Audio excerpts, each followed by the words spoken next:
आपको आवाज आ रही है मेरी? Good morning Sahil, Ankesh, Akanksha, good morning. Am I audible, visible? Are you listening me? Good morning Krishna, Anurag.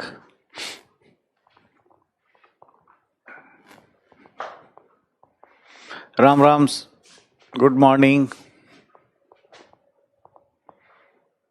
PDF तो पहले दी गई है संजय कुमार जी। आवाज आ रही है मेरी? All good, all okay?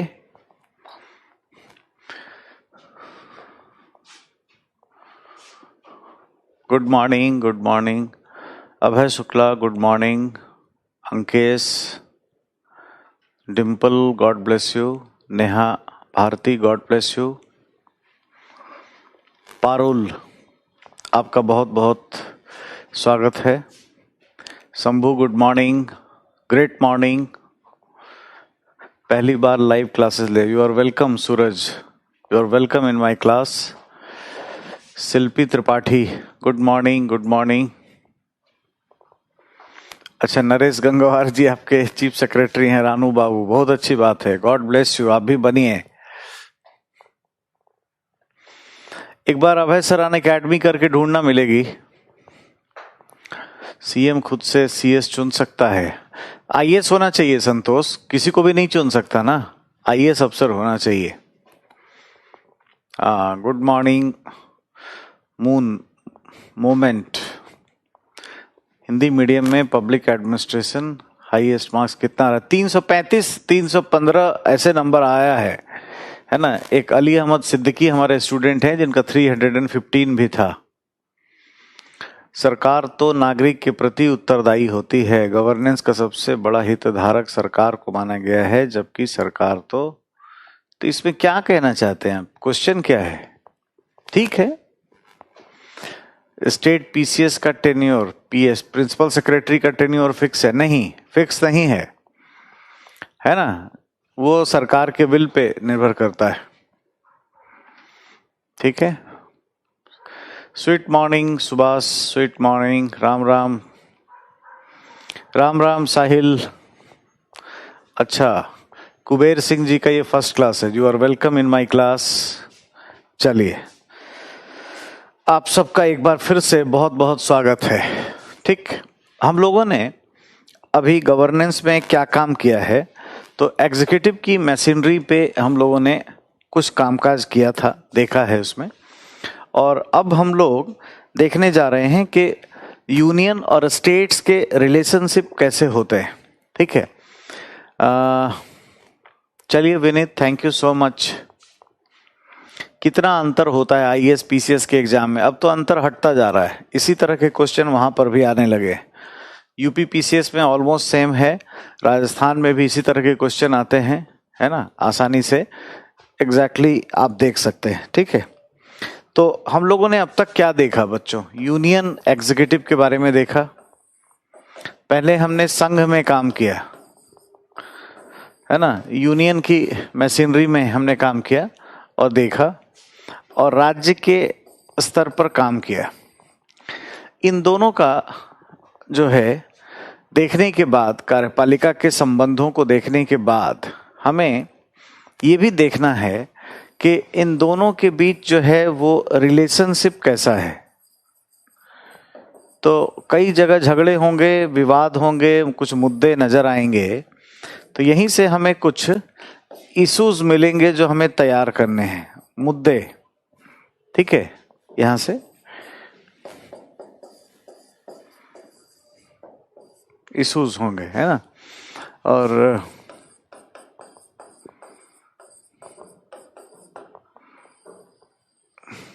ठीक है, तो इसके साथ हम लोग देखेंगे। अंकित इसीलिए दिया गया है मुख्य सचिव को इतना पावर, क्योंकि वो नीतियों के क्रियान्वयन के स्थान पर रहता है ना। लोग रहते हैं राज्यों में ना, तो राज्यों में ही कल्याण की नीतियां क्रियान्वित होती हैं, केंद्र में होती नहीं है। तो इसलिए उसको बाय डिफॉल्ट ये शक्ति मिल गई है। गुड मॉर्निंग, चलिए सबका बहुत बहुत स्वागत है।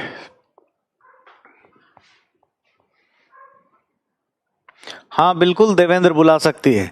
चीफ सेक्रेटरी को जब भारत सरकार में बुलाया जाएगा तो सेक्रेटरी बनेगा, secretary to the government of India. India से मतलब भारत सरकार से अगर राज्य में जाएगा कोई तो एक स्टेप ऊपर जाएगा, वहां से आएगा तो एक स्टेप नीचे।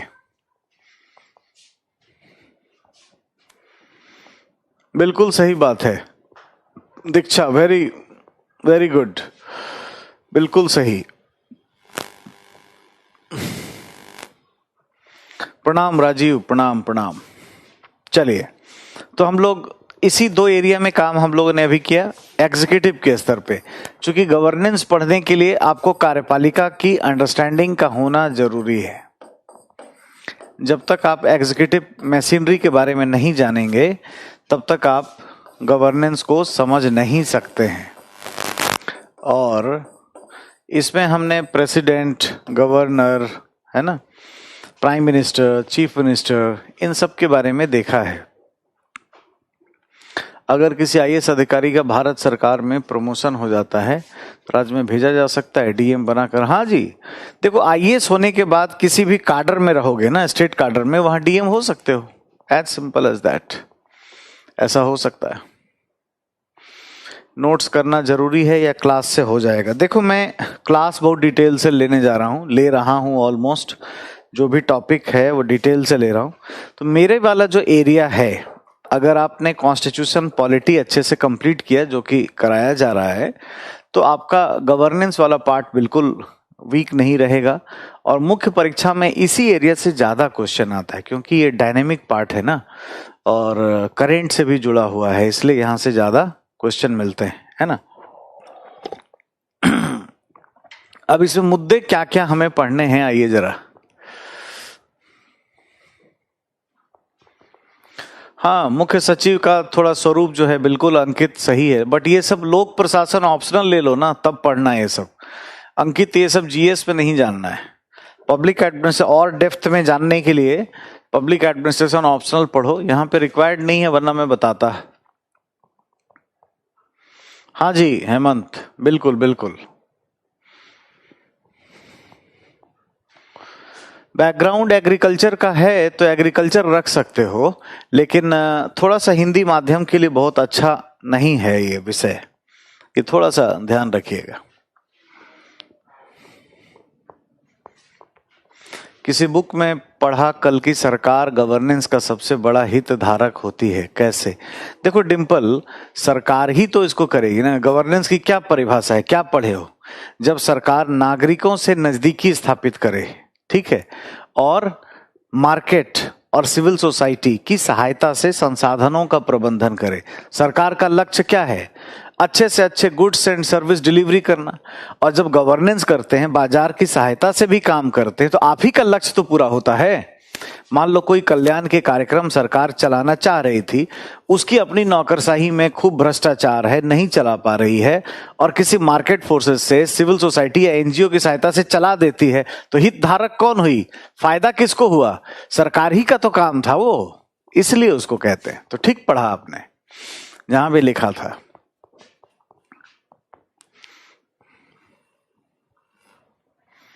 प्रत्येक स्टेट में दीक्षा इसलिए नहीं होता क्योंकि पीएमओ जो है उसका पैटर्न बना हुआ था, उसका नकल नहीं हो सकता है। प्राइम मिनिस्टर ऑफिस का अपना एक पहचान था, ये एक एडमिनिस्ट्रेटिव कल्चर है।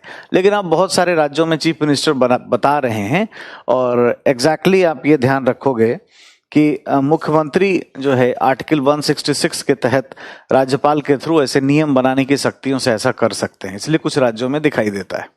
चलिए, अब हम इसमें दोनों के रिलेशनशिप में क्या क्या चीज पढ़ने वाले हैं, इस पे थोड़ा बात करेंगे। तो संघ राज्य संबंध की बात करेंगे, ठीक है। संघ राज्य संबंध, ठीक है। इसमें हमें बच्चों, आज मैं आपको सिलेबस बता रहा हूं, जैसे आप लोगों को डाउट होता है ना कि क्या पढ़ना होगा, क्या कैसे होगा, तो मैं हर दिन आगे का सिलेबस बता देता हूं और उसके बाद उस पर काम शुरू करता हूं। एक तो कानून एवं व्यवस्था, कानून एवं व्यवस्था, लॉ एंड ऑर्डर, ठीक है। जैसे हमें पढ़ना यह होगा कि कानून एवं व्यवस्था एक राज्य सूची का विषय है, लेकिन संघ में इसके लिए क्यों मशीनरी पाई जाती है ना? यानी दिल्ली में भारत सरकार के स्तर पर गृह मंत्रालय क्यों है, या फिर अगर हम देखें तो सेंट्रल एजेंसियां पुलिस की हमने क्यों बनाई हैं, है ना? What is the relevance of the CBI, objective of the CBI, NIA हमने क्यों बनाया है जो राज्यों के मामले में हस्तक्षेप करता है। तो इन सब से हमें चीजें मिलेंगी। तो यहाँ पे कुछ इंस्टीट्यूशंस हमें मिलेंगे, कुछ संगठन मिलेंगे जिनको हमें तैयार करना होगा और जिनसे प्रश्न पूछे जाएंगे, ये ध्यान रखिएगा। और वो है एक तो सीबीआई।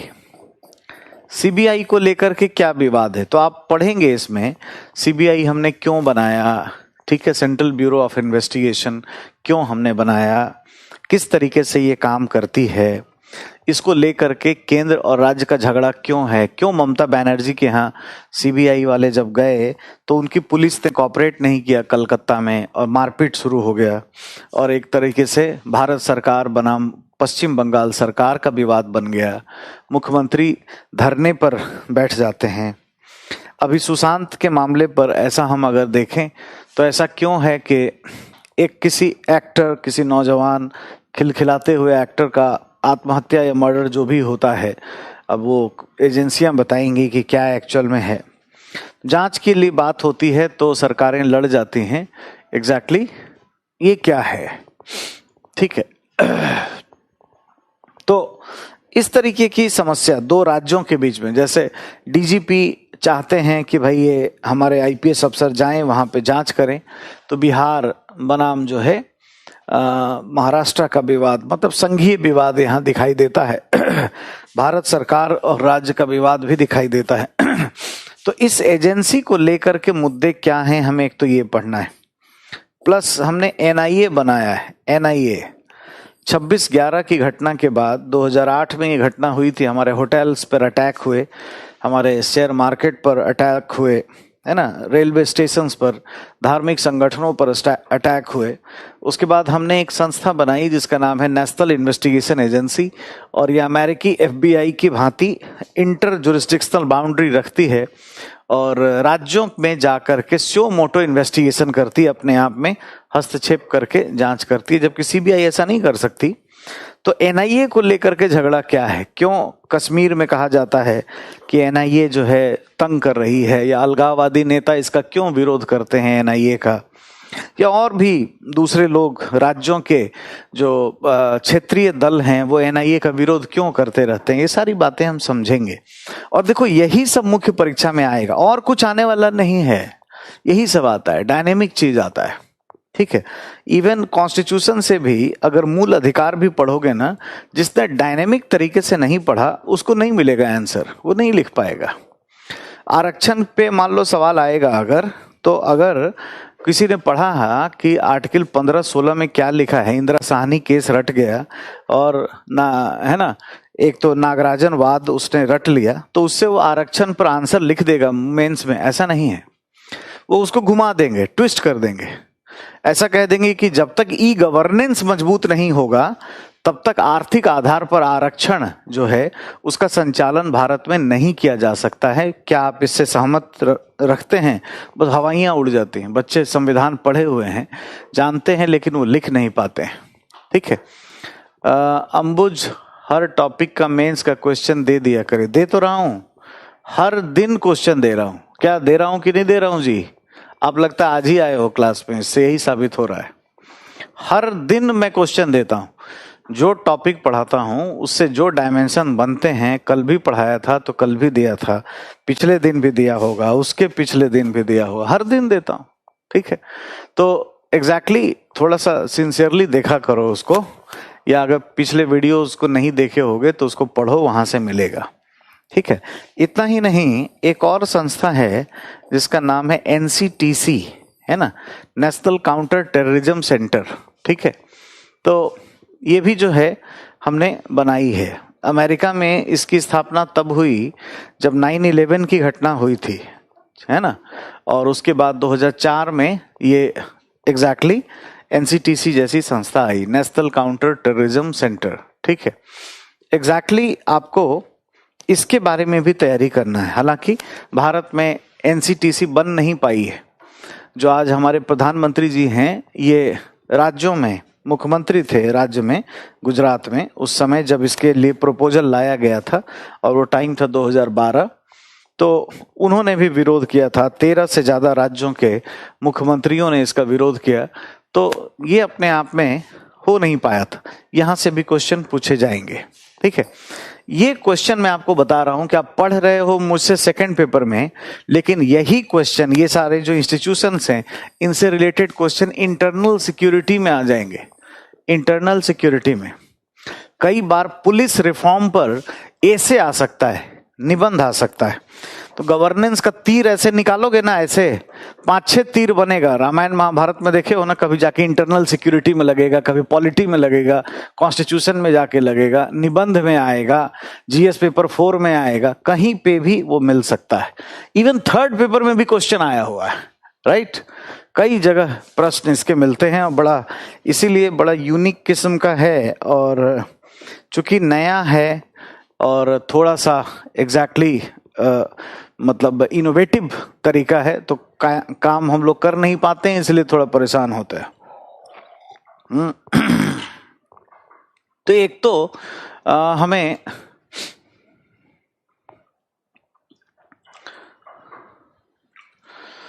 बच्चों हमें ई गवर्नेंस क्या होता है पढ़ाएंगे ना यार किसी दिन। आईसीटी का यूज जब करते हैं गवर्नेंस में, तो उसको ई गवर्नेंस का एक दिन आएगा आपके जिंदगी में, पेशेंस रखो। चलिए, तो एक तो लॉ एंड ऑर्डर हमें पढ़ना है, इससे रिलेटेड ये सारे चैप्टर हो गए। भविष्य के, अब मत पूछना कि सिलेबस क्या है, ये लिखा तो नहीं है, अनडिफाइंड सिलेबस है। लिखा क्या, फेडरल इश्यूज लिखा है, फेडरल मुद्दे, तो फेडरल मुद्दे में एक तो ये आ जाएगा, ठीक है। दूसरा जो है हम देखेंगे कि multi level planning and problem of centre state relation. अभी तो पढ़ेंगे रोहित, एनसीटीसी पढ़ेंगे, पेशेंस रखिए, ठीक है। नियोजन, ठीक है। जैसे भारत में जो नियोजन की जो प्रकृति रही है, वो प्रकृति भारत में अच्छी नहीं रही है शुरू से। प्लानिंग कमीशन थोड़ा एकात्मक चरित्र का काम करता रहा है, तो उसमें क्या होना चाहिए, क्या बदलाव होना चाहिए, इस पर हम लोग बात करेंगे। तो यहाँ पर हम लोग पढ़ने वाले हैं नीति आयोग। इंस्टीट्यूशनल क्वेश्चंस आते हैं। अब यहाँ से मुख्य परीक्षा में प्रश्न आएंगे, और पूछा भी गया है कि हाल फिलहाल में जो स्ट्रक्चरल चेंजेस हमने किए पॉलिसी बनाने में, नियोजन करने में, क्या वह संघात्मक प्रकृति का हो गया है, संघवादी प्रकृति का हो गया है या नहीं हुआ है। ये सभी हम लोग यहाँ से जानेंगे और देखेंगे, ठीक है। नीति आयोग इंस्टीट्यूशंस के बारे में हम लोग देखेंगे। एक और संस्था है जिसका नाम है राष्ट्रीय विकास परिषद, एनडीसी। ये 6 अगस्त 1952 से पंडित नेहरू ने ऑफिशियल ऑर्डर के बाद बनाई थी। एग्जैक्टली ये जो है, अब ये संस्था नहीं होनी चाहिए, अब इसको समाप्त कर देना चाहिए। ऐसे टॉपिक जो है वो हम पढ़ेंगे। एनडीसी अब इररिलेवेंट हो गया है। ये सब क्या है, भविष्य का क्वेश्चन है। मैं आपको वो बता रहा हूँ, वो पढ़ा रहा हूँ जो अभी तक आया नहीं है बहुत सारा। जब तक नए डायमेंशन नहीं पढ़ोगे तब तक एग्जाम पास नहीं कर पाओगे। यूजुअली लोग क्या करते हैं कि कवर वो करते हैं जो अब तक एग्जाम में आ चुका है, तो वो तो आएगा नहीं। हमेशा दूसरी की शादी में नाचोगे तो अपना शादी कब होगा, है ना। तो कभी अपने विवाह में भी नाचना चाहिए, समझ गए। तो थोड़ा सा वो डायमेंशन पढ़ना जरूरी है जो अब तक पूछे नहीं गए, और उसमें हमारी भूमिका यहीं पर मैं आपकी मदद कर सकता हूं अच्छे तरीके से। तो प्लानिंग से लेकर के, है ना, multi level planning and problem of centre state relations, ये हमें ध्यान देना है। यहां से प्रश्न आएगा। आप देखोगे कि जो कोएलिशन हम बनाते हैं, गठबंधन बनाते हैं, एग्जैक्टली वो बेसिकली बहुत प्रॉब्लम होती है। देखिए अंबुज, ये बात है ना नोट्स को लिखवाने की, तो ये ऑनलाइन में जो पढ़ाई का पद्धति है वो अलग है। हम तो ऑलरेडी जो लिख रहे हैं यहाँ पर, इसको पीडीएफ बना करके भी आपको दे रहे हैं, पीपीटी तुरंत दे रहे हैं आपको, नंबर 1। नंबर 2, आपके पास ये ऑप्शन है कि आप एक बार वीडियो को फिर से रिवाइज करके देख सको। इसमें मुश्किल तो है नहीं, ये ऑफलाइन में नहीं होता है। तो कुछ यहाँ पे अच्छा है तो कुछ बुरा भी है, ऑफलाइन में कुछ अच्छा है तो कुछ बुरा भी है। वहाँ पे बच्चे सामने बैठते हैं और मैं या हम सभी टीचर्स जो हैं उनको लिखवाते हैं, उनके रिस्पॉन्स को देखते रहते हैं। वो पद्धति ऑनलाइन में कभी भी नहीं हो सकती है, ठीक है। इसलिए वो सब चिंता मत करिए, आपको जो नए चीजों को अडॉप्ट करिए। समय बदल रहा है, परिवर्तनशील समय में हमें जो है वो अप्लाई करना चाहिए, उसको परखना जो है नहीं चाहिए, अडॉप्ट करना चाहिए। एडेप्टिव नेचर का होंगे तो ज़्यादा अच्छा रहेगा। तो हमें बच्चों प्लानिंग को लेकर के बात करना है, उसमें इंस्टीट्यूशंस की चर्चा होंगी और यहाँ से क्वेश्चन आएंगे। और ये पीटी में भी सवाल आ सकते हैं, जैसे नीति आयोग क्या है, इसका मैंडेटरी स्टेटस क्या है, इसका मैंडेट क्या है, इसका दर्जा क्या है। तो ये कार्यकारी संस्था है, एग्जीक्यूटिव बॉडी है, यानी एक्स्ट्रा कॉन्स्टिट्यूशनल बॉडी में जो आता है कार्यकारी और संविधिक, उसमें से कार्यकारी संस्था है, ठीक है। संविधान में चर्चा नहीं है, कोई कानून नहीं बनाया गया है। 1 जनवरी 2015 से एग्जैक्टली वो इसको किया गया है स्थापित। तो हम लोग देखेंगे, इस पर चर्चा होगी आगे। नेक्स्ट मैं कह रहा था कि गठबंधन का पैटर्न है ना। कोएलिशन हम बनाते हैं, तो कोएलिशन गवर्नमेंट जब बनाते हैं, इसमें कौन कौन से मुद्दे हैं और इसके विवाद क्या होते हैं, ठीक है। इसके डिस्प्यूट्स को हम लोग देखेंगे, इश्यूज को हम लोग देखेंगे और इस पे भी चर्चा होगी, इस पे भी बात होगी कि जो भी कोएलिशंस हम बनाते हैं उसमें क्या समस्याएं होती हैं, केंद्र राज्य का विवाद कैसे कई बार होने लगता है, ठीक है। और एग्जैक्टली ये जो गठबंधन हम बनाते हैं, यहाँ पर कई इंस्टीट्यूशंस की बातें आ जाती हैं। यहीं पर हम लोग राज्यसभा को भी देखेंगे कि आज जो है ना वो राज्यसभा सौतन के जैसी भूमिका निभाती है। ये किसी किताब में आपको नहीं मिलेगा, कोई लक्ष्मीकांत और कहीं पे इस तरह की कंटेंट आपको नहीं मिलेगी, वो आप यहीं पढ़ रहे होगे और सीधे फिर एग्जाम में दिखेगा आपको। एग्जाम का क्वेश्चन देखोगे ना तो चेहरा याद आएगा, ठीक है। राज्यसभा इतनी सक्रिय क्यों है?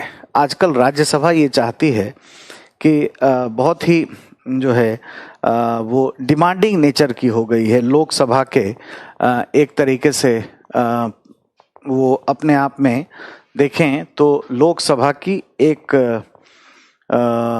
मतलब आप ऐसा कह सकते हैं कि एक सौतन या कॉम्पिटिटर के जैसी भूमिकाएं निभाती हैं, ठीक है। इन तमाम चीज़ों को, इसके मुद्दों को हम लोग देखेंगे, इस पर बात करेंगे गवर्नेंस की, ठीक है।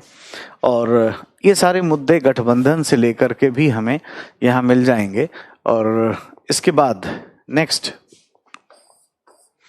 अभय सर ऑफिशियल करके ढूंढना मिल जाएगा, अभय सर ऑफिशियल टेलीग्राम पे, ठीक है। बहुत सारे लोग हैं उसमें, तो मिल जाएगा, कोई ऐसा दिक्कत नहीं होना चाहिए। नेक्स्ट जो इसमें इश्यूज हमें देखना है, ये काफी बड़ा सा होगा यूनियन स्टेट्स के रिलेशंस पर। इसमें होगा ग्रांट्स, अनुदान को लेकर के। मैं अगले पेज पर आ जाता हूं, है ना। इसको मैं आगे अगले पेज पर ओपन करता हूं। ग्रांट्स है ना, अनुदान।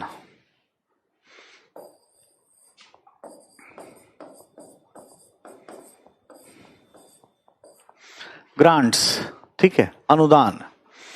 जो ग्रांट्स जो हम लोग देते हैं, है ना, ग्रांट्स क्या हो गया? Grants in aid from union to states. इसका विवाद क्या है? संघ से राज्य को जो अनुदान दिया जाता है, इसमें हमें पढ़ना है। तो इसमें क्या क्या विवाद होगा? जैसे 2 तरह के हम लोग ग्रांट्स देते हैं, सहायता अनुदान, है ना। एक तो होता है वैधानिक अनुदान, जिसको हम कहते हैं स्टैट्यूटरी ग्रांट्स, वैधानिक अनुदान, ठीक है। ये आर्टिकल 275 में है और ये फिनेंस कमीशन की अनुशंसा पर चर्चा किया जाता है। वित्त आयोग जो है वो बेसिकली एक संवैधानिक संस्था है जिसकी चर्चा जो है आर्टिकल 280 में है। आप ऐसा मत समझना कि आर्टिकल 275 में फिनेंस कमीशन है, 275 के ऊपर काम करता है ना। इसकी स्ट्रक्चर, भूमिका, ये सब जो है 280 में दी गई है। तो एक तो हम लोग लीगल ग्रांट देते हैं, दूसरा, हम लोग स्वैच्छिक अनुदान भी देते हैं। हम पढ़ेंगे तो डिटेल से बात करेंगे। आज तो मैं आपको सिलेबस बता रहा हूँ, समझा रहा हूँ कि कहाँ कहाँ पर फेडरल मुद्दे हैं, वरना जो ट्रेडिशनल पढ़ने का जो तरीका है उसमें हम लोग पढ़ते हैं कि केंद्र राज्य संबंध के 3 मुद्दे, चौथे मुद्दे ही नहीं बनते, है ना। और वो क्या बनते हैं? विधायी संबंध, वित्तीय संबंध और प्रशासनिक संबंध। कभी एग्जाम में आया है आज तक? मेंस का उठा के देखो, केंद्र राज्य के विधायी संबंध का वर्णन करें और इतना नंबर पाएं, घर बसाएं, हैं? कभी कुछ हुआ है ऐसा? ऐसा कुछ नहीं आता है। यहाँ जो ये सब सिलेबस देख रहे हो, ये सबसे क्वेश्चन आपको, नीति आयोग से क्वेश्चन आया है, आएगा, ये सारे इंस्टीट्यूशनल क्वेश्चन, ये सारे जो हैं आपको मिलेंगे, ठीक है। तो लोकसभा राज्यसभा की भूमिका और उसमें कितना मेंबर है, ये सब पीटी में पढ़ो, ठीक है। वो सब एक ट्रेडिशनल चीज जानना चाहिए, उससे होगा और आसानी से आप चीजें कर पाओगे। तो ये जो स्वैच्छिक अनुदान है ना, ये बेसिकली भारत के संविधान के अनुच्छेद 282 के आधार पर दिया जाता है, ठीक है। और यहाँ पर जो है ये क्या है? नीति आयोग की भूमिका दिखाई देती है। नीति आयोग, है ना, ये नीति आयोग की भूमिका यहाँ दिखाई देती है। तो यहाँ से जो क्वेश्चन बनेंगे और जो प्रश्न हमें पढ़ना है एग्जैक्टली वो क्या क्या है? एग्जैक्टली एक तो फिनेंस कमीशन और नीति आयोग का झगड़ा, ये एक क्वेश्चन मिल गया, है ना। Finance commission versus NITI Aayog, ये भी विवाद है आपस में। और यहाँ पर केंद्र राज्य का विवाद क्या है? सहायता अनुदान, ठीक है। तो ये है बच्चों, क्या क्या चीज देखा हमने? लॉ एंड ऑर्डर से लेकर के, प्लानिंग से लेकर के, गठबंधन से लेकर के, ग्रांट्स इन एड, सहायता अनुदान से लेकर के, और फिर जो हमें इसमें पढ़ना है संघ राज्य संबंधों में, ये है स्थानीय, है ना, स्तर पर जो विवाद है, लोकल बॉडीज को लेकर के। मैं इसके कोई कॉन्स्टिट्यूशनल एस्पेक्ट्स को टच करने नहीं जा रहा हूं, वो एक दूसरे टीचर आपको पढ़ाएंगे। जो बेसिक संविधान में 73वां 74वां संविधान के प्रावधान क्या हैं, ये सभी आप वहां पढ़ोगे। मैं इसके मुद्दों के डिस्कस करूंगा और लगातार जो है लोकल बॉडीज, स्थानीय इकाई को लेकर के, स्थानीय इकाई मतलब रूरल बॉडीज और अर्बन बॉडीज, ठीक है, ये दोनों ही हमें प्रिपेयर करने होंगे, ठीक है। जैसे 73rd जो अमेंडमेंट है, संशोधन, ये किसके लिए है? तो पंचायती राज, PRIs, पंचायती राज इंस्टीट्यूशंस के लिए है, ठीक है। और ये जो 74th है, ये संशोधन अर्बन बॉडीज के लिए है। संशोधन ये किसके लिए है? ये नगर पालिका, नगर पालिका इंस्टीट्यूशंस के लिए ये है। अब यहां से एक तो होता है कि जो ट्रेडिशनल पढ़ाई है उसमें बच्चे क्या करते हैं, इसीलिए देखो पॉलिटी, कॉन्स्टिट्यूशन और गवर्नेंस का अंतर नहीं समझ पाते बच्चे। क्या करते हैं? लक्ष्मीकांत उठाया, 73वां 74वां संशोधन का प्रावधान पढ़ा, या कुछ बलवंत राय मेहता कमेटी, अशोक मेहता कमेटी के रिकमेंडेशंस वगैरह पढ़ लिए, प्रावधान पढ़ लिए संविधान के, बाद हो गया, तैयारी हो गया। तो पीटी में तो एक आध क्वेश्चन मिल जाए, वो भी नहीं मिलेगा, है ना। मैं जो यहाँ कराऊंगा उससे आप देखोगे कि फिलोसॉफिकल टाइप का चीज पीटी में भी मिलता है, ठीक है। और यहाँ पे मुद्दे बहुत हैं, इश्यूज बहुत हैं, यहाँ पे मुद्दे बहुत सारे। अब जैसे ई गवर्नेंस इसमें ऐड कर देंगे, आप पढ़ोगे ना ग्राम पंचायत, तो इलेक्ट्रॉनिक पंचायत की बात करेंगे, ठीक है। इसके नए पक्ष, इसके डायनेमिक पक्ष को मैं कराऊंगा, ठीक है ना। और इसके सारे मुद्दे हम लोग डिस्कस करेंगे। जैसे सामाजिक लेखा परीक्षण एक चैप्टर है, तो सामाजिक लेखा परीक्षण तो नहीं पढ़ते हैं इसमें, वहां से क्वेश्चन मेंस में आएगा, ठीक है। और इलेक्ट्रॉनिक सामाजिक लेखा परीक्षण क्या है, इसका क्या इंपैक्ट होता है, क्या होगा, है ना। बहुत सारी चीजें हैं इसमें। सेल्फ हेल्प ग्रुप की भूमिका पूछेंगे, यानी जो क्वेश्चंस जो पूछते हैं, आईएएस की जो प्रिपरेशन है वो बहुत ही इंटरडिसिप्लिनरी अप्रोच का है। आउट ऑफ द बॉक्स जा करके हमें तैयारी करना होता है, ठीक है। बहुत ही ज्यादा एक दूसरे से घुला मिला है, और ऐसा नहीं है कि मैं ये सब करूंगा तो संविधान की बातें हमें करनी पड़ेंगी, इसलिए कहीं ना कहीं कुछ आपको ओवरलैपिंग भी लगता होगा, है ना, कि कुछ संविधान या पॉलिटी के भी चीजों को लिया गया। जैसे राष्ट्रपति, अगर हमने पीएमओ डिस्कस किया तो प्रधानमंत्री रेफरेंस में आएंगे ही। अगर मैं सचिवालय की बात करूंगा, राष्ट्रपति सचिवालय की बात करूंगा तो राष्ट्रपति रेफरेंस में आएंगे ही। तो ये बात है, इस चीज को ही समझना पड़ेगा, और ये मोस्ट इंपॉर्टेंट है फॉर द मेंस एग्जामिनेशन, है ना। तो ये सारे इश्यूज जो हैं इसमें ढेर सारे हैं। अब इसमें बहुत सारी नई नई चीजें, जैसे न्यू लोकलिज्म, लोग नाम ही नहीं सुने होंगे, लक्ष्मीकांत में है ही नहीं, एक बार एग्जाम में आ जाएगा तो लोग सोच ये क्या पूछा। नवीन स्थानिकतावाद का प्रभाव क्या है, या कोई प्रोग्राम से इसको जोड़ देंगे। जैसे मनमोहन सिंह जी ने 2005-06 के फाइनेंशियल ईयर से चलाया था Jawaharlal Nehru national urban renewal mission, जो अब अटल बिहारी वाजपेयी के नाम से चलाया जा रहा है। उससे नगरपालिका प्रशासन में क्या हो रहा है, या जम्मू कश्मीर में अभी डिस्ट्रिक्ट डेवलपमेंट काउंसिल का इलेक्शन जो हुआ है जम्मू कश्मीर वाले मैटर पर, उससे क्या विकास का प्रतिमान देखेगा। क्या अर्बन सेंटर जम्मू कश्मीर में, खास करके वैलीज में, वो अब पहले से बेटर हो जाएंगे, वहां पर गुड गवर्नेंस लाया जा सकता है, ऐसे सवाल पूछते हैं।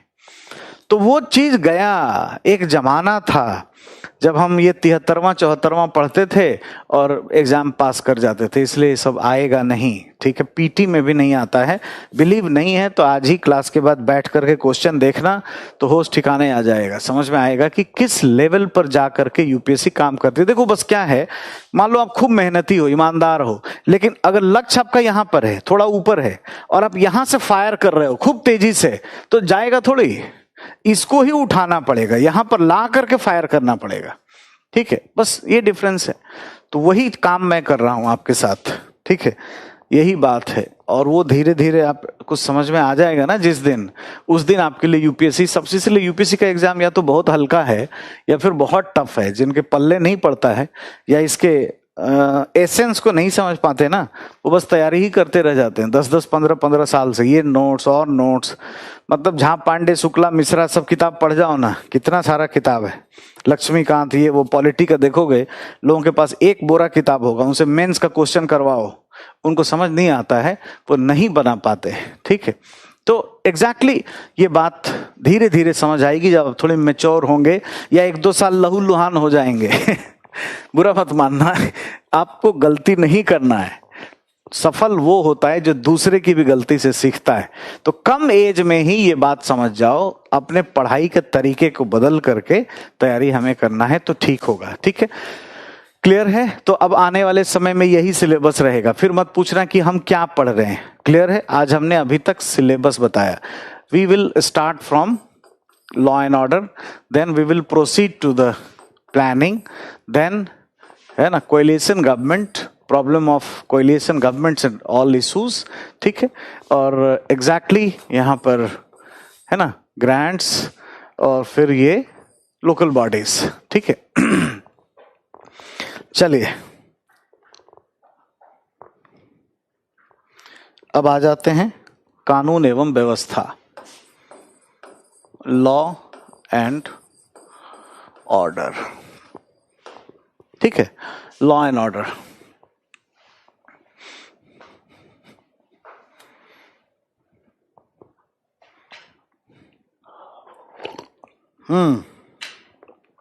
चलिए साहब, पीटी के लिए ना, पॉलिटी में पीटी के लिए हमारा 80 पेज का नोट्स है, छोटा सा, वो टेलीग्राम चैनल पे होगा, उसको ले लो बस, कोई जरूरत नहीं इतना मोटा कोई किताब पढ़ने का, वहां से काम हो जाएगा। अब एक एक चीज को सीखते हैं। लॉ एंड ऑर्डर हमें तैयार करना। लॉ क्या होता है, what is law? Law is what? Law का क्या मतलब है? The term law has been imported from the word called ligare. Ligare.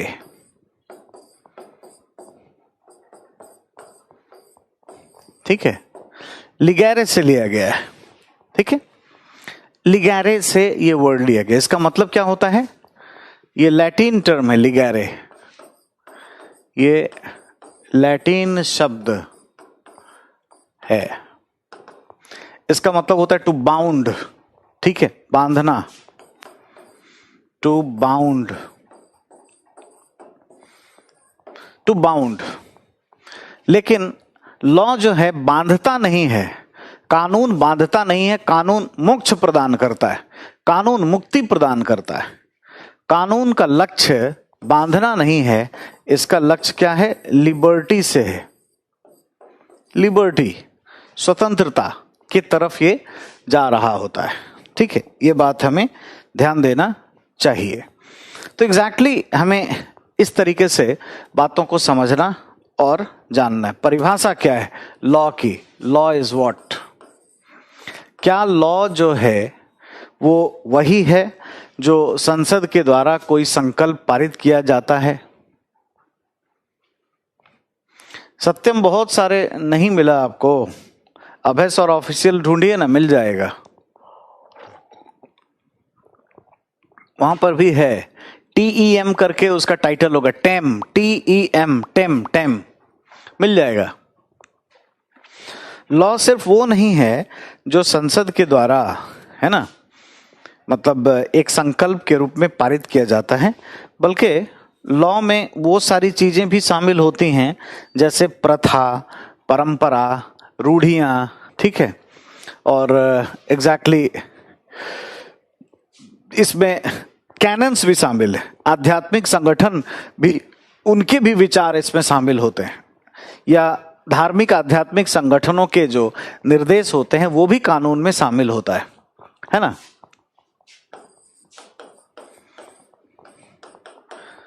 कानून ऐसी प्रक्रिया है जिसमें प्रथा, परंपरा, रूढ़ियां, ट्रेडिशन, कस्टम, राइट, ये सब भी इसमें होता है। रूढ़ियां, कार्यपालक शासनादेश, एग्जीक्यूटिव ऑर्डर, कार्यपालक,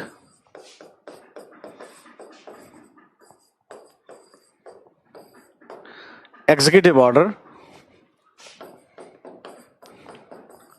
संसदीय संकल्प एवं कैनन। कैनन का मतलब, कैनन एक कंपनी है वो मत समझिएगा, या कैनन का मतलब तोप होता है वो भी नहीं समझिएगा। इसका मतलब है आध्यात्मिक संगठन, जैसे चर्च हो गया, मंदिर हो गया, गुरुद्वारा हो गया, एवं कैनन। कानून ऐसी प्रक्रिया है जिसमें प्रथा, परंपरा, रूढ़ियां, कार्यपालक शासनादेश, संसदीय संकल्प एवं कैनन इत्यादि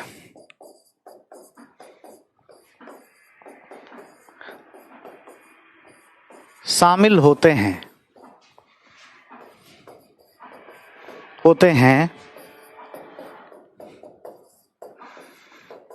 जिसका लक्ष्य, शामिल होते हैं जिसका लक्ष्य स्वतंत्रता प्रदान करना है,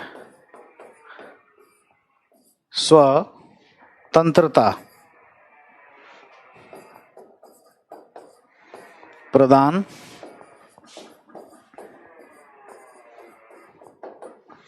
करना है। तो liberty is the right term, ठीक है, ठीक है। संकल्प का मतलब होता है रेजोल्यूशन, पार्लियामेंट्री रेजोल्यूशंस, ठीक है, जो हम कोई कानून पारित करते हैं ना, विधेयक पारित करते हैं, इसे हम लोग कहते हैं। जैसे हमने कहा कि लॉ का जो परम ऑब्जेक्टिव है वो क्या है? लिबर्टी है, ना कि टू बाउंड, बांधना नहीं है। हालांकि आप देखते हैं कि कानून में क्या होता है, कुछ बंधनकारी प्रावधान होते हैं, लेकिन वो असामाजिक तत्वों के व्यवहार को सुधारने के लिए होते हैं। कानून मौलिक रूप से ये नहीं चाहता कि हम डांटें, धमकाएं या हैंग कर दें, ठीक है। तो हमें उस पर भी बात करना। आप ये लिख लीजिए तो हम अगले पेज पर जाते हैं। लिख चुके होंगे? डन?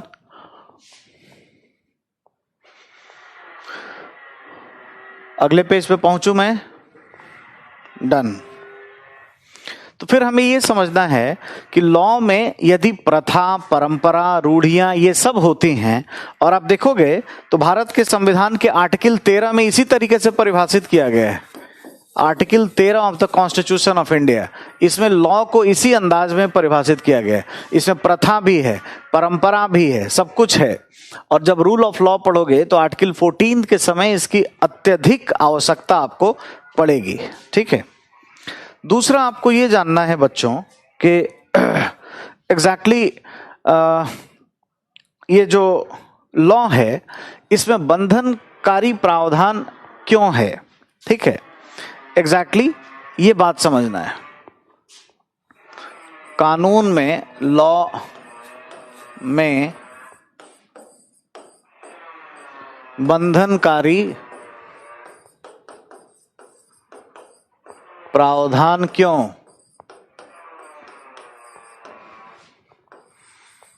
ठीक है, बंधनकारी प्रावधान कानून में क्यों होते हैं? ठीक है, ये ध्यान रखिएगा। तो ये बंधनकारी जो प्रावधान होते हैं लॉ में, वो किस लिए होते हैं, क्यों होते हैं, इसको समझना है, इसको जानना है। ठीक है। कायदे से ये असामाजिक तत्व के व्यवहार को सुधारने के लिए होते हैं।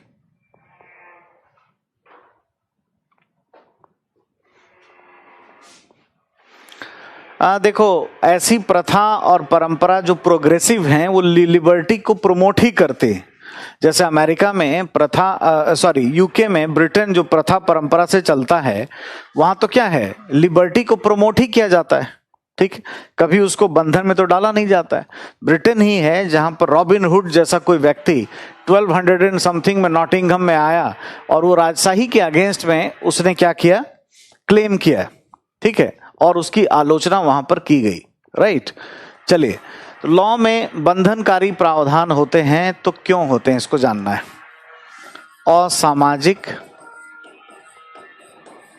असामाजिक तत्व के व्यवहार को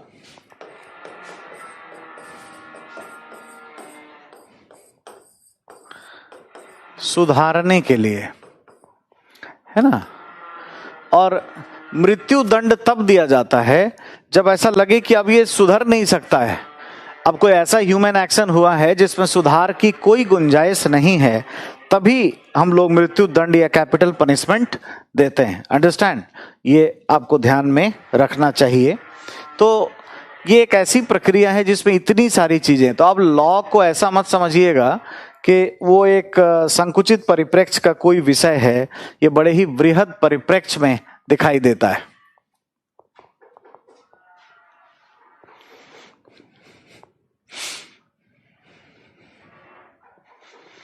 सर, क्या अभी अपराध कर रहे हैं तो और इमीडिएटली रिजल्ट हो रहा है, लॉ नहीं आता है? बिल्कुल आता है ना। और आपका क्वेश्चन भी पता नहीं, मैं समझ नहीं पाया कि आप क्या जानना चाहते हैं। अभी जो अपराध कर रहे हैं उन पर दंडात्मक कार्रवाई तो की जा रही है, लेकिन वो उनके व्यवहार को सुधारने के लिए, जैसे कंपाउंडेबल ऑफेंस होगा, जब मान लो आपने रेड लाइट जंप किया, कोई छोटे मोटे अपराध किए, कोई आतंकवादी नहीं बने हो, ऐसा कुछ नहीं हुआ है, तो उसके लिए क्या है, व्यवहार को सुधारने के लिए कुछ आर्थिक दंड ले लेते हैं। ठीक है। और एग्जैक्टली मृत्यु दंड तब दिया जाता है जब लगे कि इसमें कोई सुधार नहीं हो सकता। It's a rarest of the rare case. यहां पर इस तरह की बातें हो सकती हैं। तो दिस इज लॉ। लॉ की परिभाषा आप इस तरह से देखिए। ठीक है। और इसे हम, है ना, देखते हैं आर्टिकल 14 में, आर्टिकल 14 में, जहां पर रूल ऑफ लॉ की बात की जाती है। ठीक है। तो ये आपको पढ़ाया जाएगा संविधान में, और कहीं जरूरत पड़ेगा तो चर्चा होगी, मैं भी उसको डिस्कस करूंगा। जब अर्ध न्यायिक संगठन आएगा तब वहां पर कुछ बात करेंगे। अभी तो हमारा दूसरा है, अभी तो हमें इंस्टीट्यूशंस पर पहुंचना है। और अब हमें देखना है कि ये जो ऑर्डर शब्द यूज करते हैं, ऑर्डर का क्या मतलब है। लॉ हमने देखा, शब्द क्या है, लॉ एंड ऑर्डर। कानून क्या है, हमने इसको परिभाषित किया। ठीक है। और अगर हम देखेंगे तो ऑर्डर क्या है, ऑर्डर में प्रशासनिक आदेश भी हम देखते हैं, कार्यपालक शासनादेश हम देखते हैं। ऑर्डर तो शब्द जो यूज करते हैं वो जैसे लोग बोलचाल में न्यायपालिका के लिए भी कह देते हैं, बट वो ऑर्डर नहीं होता है, दैट इज वर्डिक्ट, वो वर्डिक्ट होता है। तो ऑर्डर का मतलब कार्यपालक शासनादेश, प्रशासनिक जो है वो निर्देश होता है, ठीक है।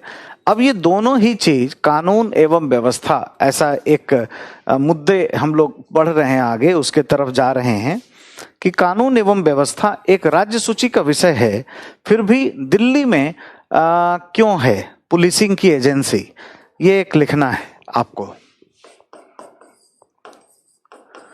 कानून एवं व्यवस्था है ना, एक राज्य सूची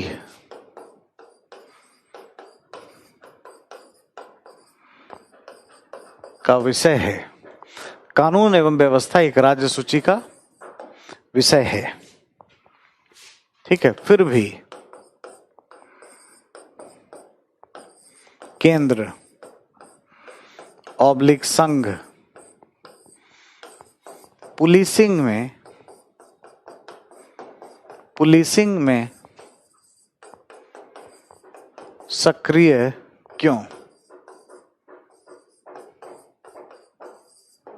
बेसिकली हमें ये जानना है ना, क्यों ऐसा है, ठीक है। केंद्र सरकार क्यों इतना लोड ले रही है, ये तो राज्यों का मामला है। अब क्या क्या हम देख सकते हैं, दिल्ली में क्यों है, ठीक है। देखो वो कमांड और ऑर्डर डिफरेंट होता है। डिम्पल वो पब्लिक एडमिनिस्ट्रेशन में पढ़ते हैं, जब कमांड शब्द हम बोलते हैं ना, तो एक हायरार्की में उच्च स्तर का अधिकारी नीचे वाले को बोल रहा होता है। ऑर्डर के दो अर्थ होते हैं, ऑर्डर का मतलब ऑर्डरिंग ऑफ पार्ट्स, मतलब व्यवस्थाएं अच्छी सी हो, इसके लिए भी ऑर्डर का शब्द का प्रयोग किया जाता है, ठीक है। तो उस तरीके से मत देखिए, दैट इज डिफरेंट थिंग, ठीक है। तो हम देखेंगे कि दिल्ली में यानी केंद्र सरकार के स्तर पर कोई भी हमने गृह मंत्रालय अगर बनाया है तो क्यों बनाया है, क्या उद्देश्य, आपसे इंटरव्यू में भी पूछ सकते हैं कि साहब ये बताइए कि कानून एवं व्यवस्था तो स्टेट लिस्ट में है, फिर दिल्ली में क्यों है गृह मंत्रालय, अमित शाह जी क्यों ऐसा काम कर रहे हैं, सीबीआई की क्या जरूरत है, क्यों बनाया है सीबीआई, राज्यों में है ही और संघ राज क्षेत्र में भी उनकी पुलिसिंग की सिस्टम तो होती ही है, कमिश्नरेट सिस्टम होती ही है, ठीक है, उसी से काम हो जाएगा। तो क्या आवश्यकता है इसकी, ठीक है। उसके बाद अगर हम देखें कि एग्जैक्टली अगर हम ये बात समझें और जानें कि अगर राज्य सूची का विषय है तो क्या जरूरी है एग्जैक्टली जो हम देख सकते हैं जिसमें एनआईए की जरूरत क्या पड़ी, जो राज्यों में बिना उनकी सहमति के हस्तक्षेप करता है, या एनसीटीसी जैसी संस्था को बनाने की क्या जरूरत आन पड़ी थी। ऐसे बहुत सी संस्थाएं हैं, हमने फिंगरप्रिंटिंग के संस्थान बना रखे हैं, ऐसी ढेर सारी बातें हैं, ठीक है। चलिए वन बाय वन देखते हैं और इसको समझते हैं कि क्या ऐसी समस्या रही, क्या ऐसी बात होती है जिसको हम लोग करेंगे। तो हमें बेसिकली इसके औचित्य को पढ़ना है, औचित्य है ना, इसके औचित्य को समझना है, राइट। तो हम देखेंगे सबसे पहला पॉइंट यहां पर लॉजिक किसका क्या है, फेवर तो करना है केंद्र को ही, क्यों करना है इसके बारे में औचित्य या उसका रैशनैलिटी या रैशनैल क्या है, ये सब बात जानेंगे, ठीक है। एक तो है ये है आर्टिकल, ठीक है, और ये आर्टिकल हमें ध्यान रखना चाहिए। ये कहता है आर्टिकल 3 है ना 166 जिसमें कि हम देखते हैं कि परिभाषाएं हैं, बहुत ही एक आर्टिकल है जहां पर परिभाषा दिया गया है ना, डेफिनेशंस यहां पर है, जैसे कहते हैं ना प्रोक्लामेशन ऑफ इमरजेंसी, तो proclamation of the national emergency, हाँ। तो ये पॉइंट हमें ध्यान देना चाहिए कि ये राष्ट्रीय आपात की बात कर रही है। तो यहां पर जो कुछ बातें हैं इसमें कई ऐसे परिभाषाएं दी गई हैं जो लॉ एंड ऑर्डर पर केंद्र को काम करने पर बल देता है। ठीक है, कई ऐसे तत्व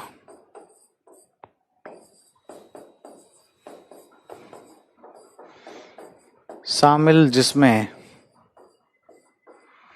है ना, संघ,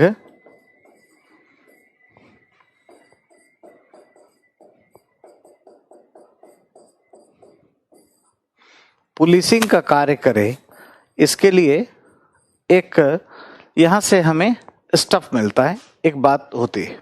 ठीक है, उसके बाद भारत के संविधान में आर्टिकल 365 में ये कहा गया है, भारत का संविधान का 365 नहीं, वो उसके अगर हम देखें तो भले ही राज्य सूची में है, लेकिन समवर्ती सूची ये कहता है कि पुलिसिंग की प्रक्रियाएं इसमें दोनों ही कर सकते हैं। तो यहां हम लिख सकते हैं कि भले ही राज्य सूची में लॉ एंड ऑर्डर हो, किंतु पुलिसिंग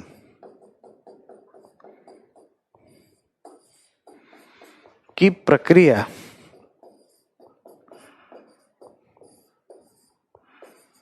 के बारे में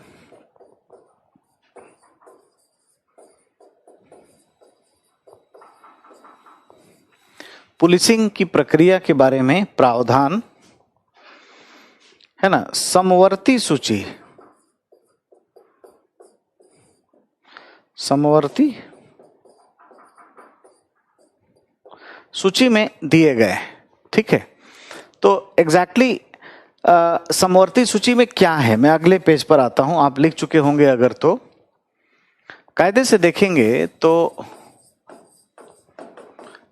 समवर्ती सूची में ढेर सारी प्रक्रियाएं हैं पुलिस की।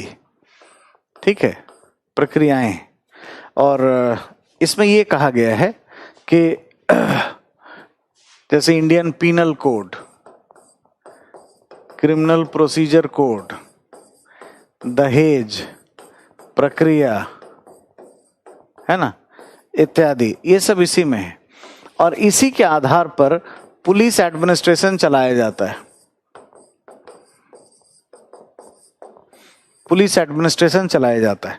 तो आप जानते हो कि समवर्ती सूची जो होती है, समवर्ती सूची में, है ना, दोनों ही काम कर सकते हैं, संघ भी काम कर सकते हैं और राज्य भी काम कर सकते हैं। ठीक है, एग्जैक्टली ये भी हम देख सकते हैं।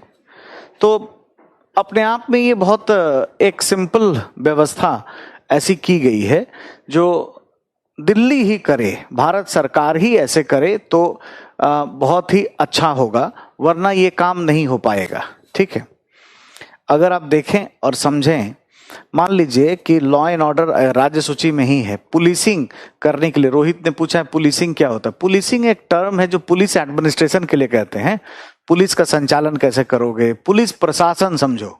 जब भी पुलिसिंग बोला जाए तो पुलिस एडमिनिस्ट्रेशन समझना चाहिए या पुलिस का गवर्नेंस समझना चाहिए।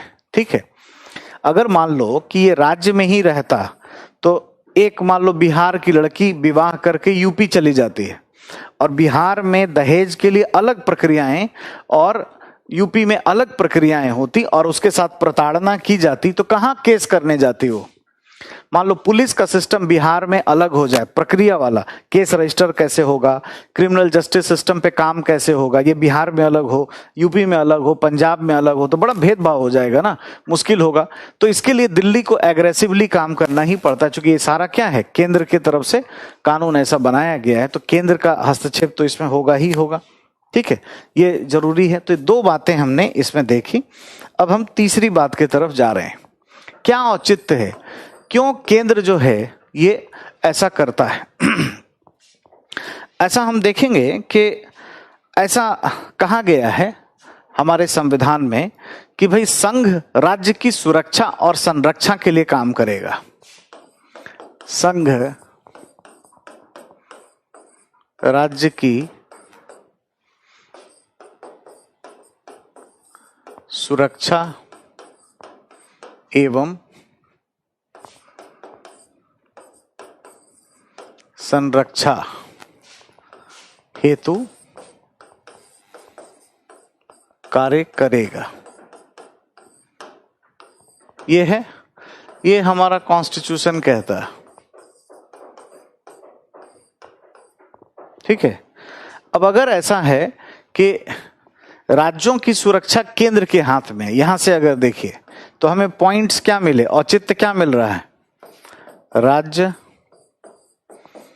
की सुरक्षा का दायित्व किसके हाथ में है, केंद्र के हाथ में या संघ के हाथ में। तो संघ कैसे करेगा, ठीक है, संघ फिर कैसे काम करेगा, इसके लिए क्या उपाय है हमारे पास, ठीक है, एग्जैक्टली किस तरीके से केंद्र काम करेगा। तो इसीलिए हमने क्या है, गृह मंत्रालय बनाया है, होम मिनिस्ट्री बना रखा है। और ये कोई राज्य को कंट्रोल करने के लिए नहीं है, राज्य को डांटने धमकाने के लिए नहीं है।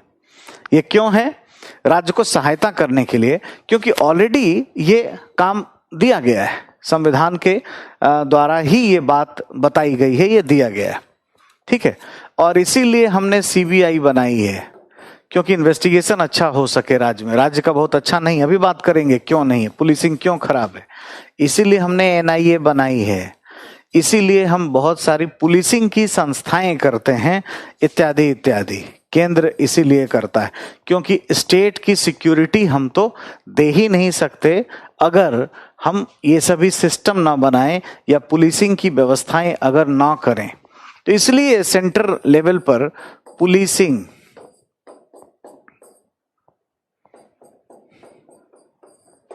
देखने को मिलती है ना। और आज हम स्मार्ट पुलिस की बात कर रहे हैं, कभी बताएंगे इसके बारे में भी चर्चा होगी और बात होगी। तो हमने क्या क्या देखा बच्चों, एक तो 366 जिसमें परिभाषाएं दी गई हैं, ठीक है। अरे सही है यार अंकित, थोड़ा पढ़ो ना, यही तो पढ़ रहे हैं कि लॉ एंड ऑर्डर राज्य सूची का है, तो ये जो कर रहा है ये सक्रिय क्यों है, ये अच्छा है कि बुरा है, इसमें राज्य का क्या विरोध है। थोड़ा पेशेंस रखो ना, यही तो चैप्टर है, इसी से बात कर रहे हैं। और आप पूछे हो तो हाँ सही है, बिना हस्तक्षेप के सही है। देखो, राज्य सूची, केंद्र सूची, फलाना सूची, ढिमकाना सूची, इसके तुलना में जनहित ज्यादा इंपॉर्टेंट है कि केंद्र सूची राज्य सूची इंपॉर्टेंट है, ये बताओ। अगर दिल्ली छोड़ दे, भारत सरकार छोड़ दे, तो रह पाओगे क्या इंडिया में सही तरीके से?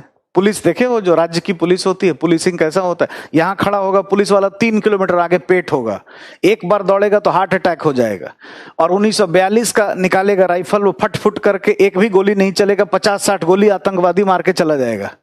अगर हमारे पास नेशनल सिक्योरिटी गार्ड्स ना रहें, बीएसएफ ना रहे, अगर हमारे पास पैरामिलिट्री फोर्सेस ना रहे, तो ना तो इलेक्शन हो पाएगा, ना राज्यों की सुरक्षा हो पाएगी। और कई बार राज्य सरकारें खुद डिमांड करती हैं कि आइए भाई आइए, बचाइए बचाइए, बचाओ बचाओ, राज्य सरकार करती है। कभी भी सीबीआई इंक्वायरी के लिए बात होती है तो स्टेट गवर्नमेंट ही बोलती है ना, शो मोटो इन्वेस्टिगेशन तो कर ही नहीं सकता है। और जब इतना खराब हो रहा है, आप सोचो, आप पढ़ोगे अभी कॉन्स्टिट्यूशन पढ़ रहे होगे, उसमें पढ़ोगे doctrine of the basic structure, तो उसमें क्या है, राज्य सूची पर कंट्रोल नहीं कोई करेगा, ठीक है। एग्जैक्टली ये पॉइंट हम देखते हैं। तो सुप्रीम कोर्ट इसको समाप्त नहीं कर देता, सुप्रीम कोर्ट अनकॉन्स्टिट्यूशनल नहीं घोषित कर देता कि एनआईए बंद कर दीजिए, लेकिन कहां कर रहा है, राज्य सूची के विषय पर ही है, अपने मन से जबरन हस्तक्षेप करता है जाके। यहीं पर सुप्रीम कोर्ट है, कस्टोडियन ऑफ द कॉन्स्टिट्यूशन है, लेकिन सर्वोच्च न्यायालय उसको समाप्त नहीं कर रही है। क्यों? क्योंकि राज्यों पे बिलीव नहीं कर सकते, राज्यों की पुलिस व्यवस्था घटिया है, अच्छी नहीं है, पैसा नहीं है, हेल्थ नहीं है पुलिस वालों का, है ना, बहुत अच्छा इंफ्रास्ट्रक्चर उनके पास नहीं है। हम लोग कभी भी किसी भी तरीके से सेफ नहीं रह सकते, ठीक है। अभी समझो, पहले ध्यान से खाली देखो, बस बोर्ड को देखो, कॉपी में लिखो, समझो, अंडरस्टैंड करो, ठीक है। उसके बाद अंत में मौका दूंगा सवाल पूछने का। तो हमने देखा कि क्या क्या कारण है। तो सबसे पहला कि जहां पर डेफिनेशन की बात की गई है, आर्टिकल 366 में डेफिनेशन, परिभाषाएं, वहां पर कई ऐसे तत्व दिए गए हैं जो केंद्र को पुलिसिंग करने पर मजबूर करते। कई ऐसे तत्व हैं, जैसे प्रोक्लेमेशन ऑफ नेशनल इमरजेंसी हो जाए, अगर नेशनल इमरजेंसी, केंद्र ही को एक्टिव होना है, कैसे करेगा? पुलिस नहीं रहेगा तो कैसे काम करेगा? नंबर 2, एग्जैक्टली भले ही राज्य सूची में लॉ एंड ऑर्डर के विषय हैं, ठीक है, तो कैसे हम काम करेंगे? चूंकि प्रक्रियाएं तो समवर्ती सूची में है ना, ये तो खुद मौका देता है कि संघ इस पर काम करे। और आप ये भी पढ़ोगे या इतने बड़े हो गए तो कुछ पॉलिटी हवाओं फिजाओं से हमें जानना चाहिए। और आप जानते होंगे कि अगर संघ और राज्य दोनों ही समवर्ती सूची पर काम कर दें तो चलता किसका है, किसका प्रभाव रहता है? तो संघ का ही प्रभाव इस पर रहता है। अंडरस्टैंड? संघ को राज्य की सुरक्षा, संरक्षा, इसका अधिकार दिया गया है, ठीक है। तो आर्टिकल 355 ऐसा कहता है कि स्टेट जो है वो करेगा, सुरक्षा संरक्षा के लिए काम करेगा, ठीक है। तो कैसे करेगा? बात ये है, इसलिए ये संस्थाएं बनाई। हाउ? राज्य की सुरक्षा का दायित्व तो है, इसीलिए केंद्र ऐसा करता है। अर्थात केंद्र राज्य में हस्तक्षेप नहीं कर रहा है, ये उनका हेल्प कर रहा है। चौथी बात करें, चौथी बात देखें, जैसे कानून एवं व्यवस्था, लॉ एंड ऑर्डर, राज्य सूची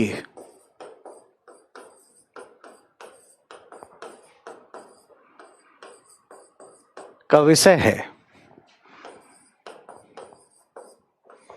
राज्य सूची का विषय है, किंतु है ना, संघ सूची में, यूनियन लिस्ट में, संघ सूची में कुछ चीजें दी गई हैं, जैसे गोला बारूद, आर्म्स एंड एम्युनिशन, गोला बारूद, आर्म्स एंड एम्युनिशन, ये संघ सूची में। देखो हमारे संविधान बनाने वाले तो, मैं तो रोज हैट्स ऑफ करता हूं सोच करके, कितना प्यारा संविधान बनाए, गजब का कॉन्स्टिट्यूशन लोगों ने फ्रेम किया है, कमाल का। सोचे होंगे राज्य में देखो इतना अलगाववादी तत्व है ना, राज्य कब अजनबी बोल दें कुछ पता नहीं है, कोई कब कहने लगे कि हमारी आंखें छोटी छोटी हैं, हम तो चाइना के साथ रहते हैं, आप हमारे हैं कौन। अगर गोला बारूद राज्यों में रहता तो बड़ा दिक्कत हो जाता। इसीलिए जो भी गोला बारूद है ना, आर्म्स एंड एम्युनिशन, उस पर संघ सरकार का कंट्रोल है, ठीक है। ये सोच करके बनाया होगा, ये राष्ट्रीय एकीकरण के लिए बहुत जरूरी है, वरना तुरंत अलगाव हो जाता, कहीं ना कहीं फाइट ही नहीं कर पाते। राज्य कोई भी तोप गोला बारूद लेके चला आता सामने, आपस में ही लड़ भिड़ जाते, बड़ा मुश्किल हो जाता। ये बड़ी कष्टकारी बात है। और अब आप ये बताइए कि जब आप पुलिसिंग कर रहे हैं, राज्य सूची में है लॉ एंड ऑर्डर भले ही, तो क्या ये गोला बारूद के बिना पुलिसिंग कर सकते हो क्या? तो किसके पास है? यूनियन लिस्ट में है ना, तो यूनियन काम करेगा, इसलिए यूनियन काम करता है। इतना ही नहीं, प्रिवेंशन डिटेंशन, प्रिवेंटिव डिटेंशन आपको मूल अधिकार में पढ़ाया जाएगा इसके बारे में, ठीक है। प्रिवेंटिव डिटेंशन के बारे में, हाउस अरेस्ट कर लिया जाता है, एक तरह से घर में ही कर लिया जाता है। और ढेर सारे कानून हमने बनाए, कॉफी पोसा, Misa, maintenance of internal security act, ढेर सारे NSA, बहुत सारे कानून इसके लिए हैं, ठीक है, जो ये दिखाते हैं कि हम पुलिसिंग करेंगे। जैसे मान लो जम्मू कश्मीर में अगर प्रधानमंत्री का विजिट होगा तो वहां पर जितने अलगाववादी हैं उनको क्या प्रिवेंटिव डिटेंशन में डाल दिया जाता है, नहीं तो कहीं मुश्किल हो जाएगी। तो ये क्या है? निवारक नजरबंदी। ये तो संघ सूची में है, पीटी में आ भी सकता है बच्चों, प्रीलिम्स एग्जाम में ध्यान रखना। निवारक नजरबंदी, इसके लिए बहुत सारे कानून बनाती है संसद, बनाई भी है, आप पढ़ोगे या पढ़ाया जाएगा आपको। मीसा, कॉफी पोसा, एनएसए, बहुत सारी चीजें हैं। या ऐसे करने के लिए अफ्स्पा जैसे कानून भी हैं, armed force special power act, बहुत सारे, जिसमें केंद्र सरकार काम कर सकती है। तो जब संघ सूची के पास ये सब है तो यहां पर प्रश्न उठता है, जब आप लिखोगे, चूंकि क्वेश्चन तो डिबेट डिस्कशन वाला होगा ना, तो आप ये यहां पर बताओगे कि क्या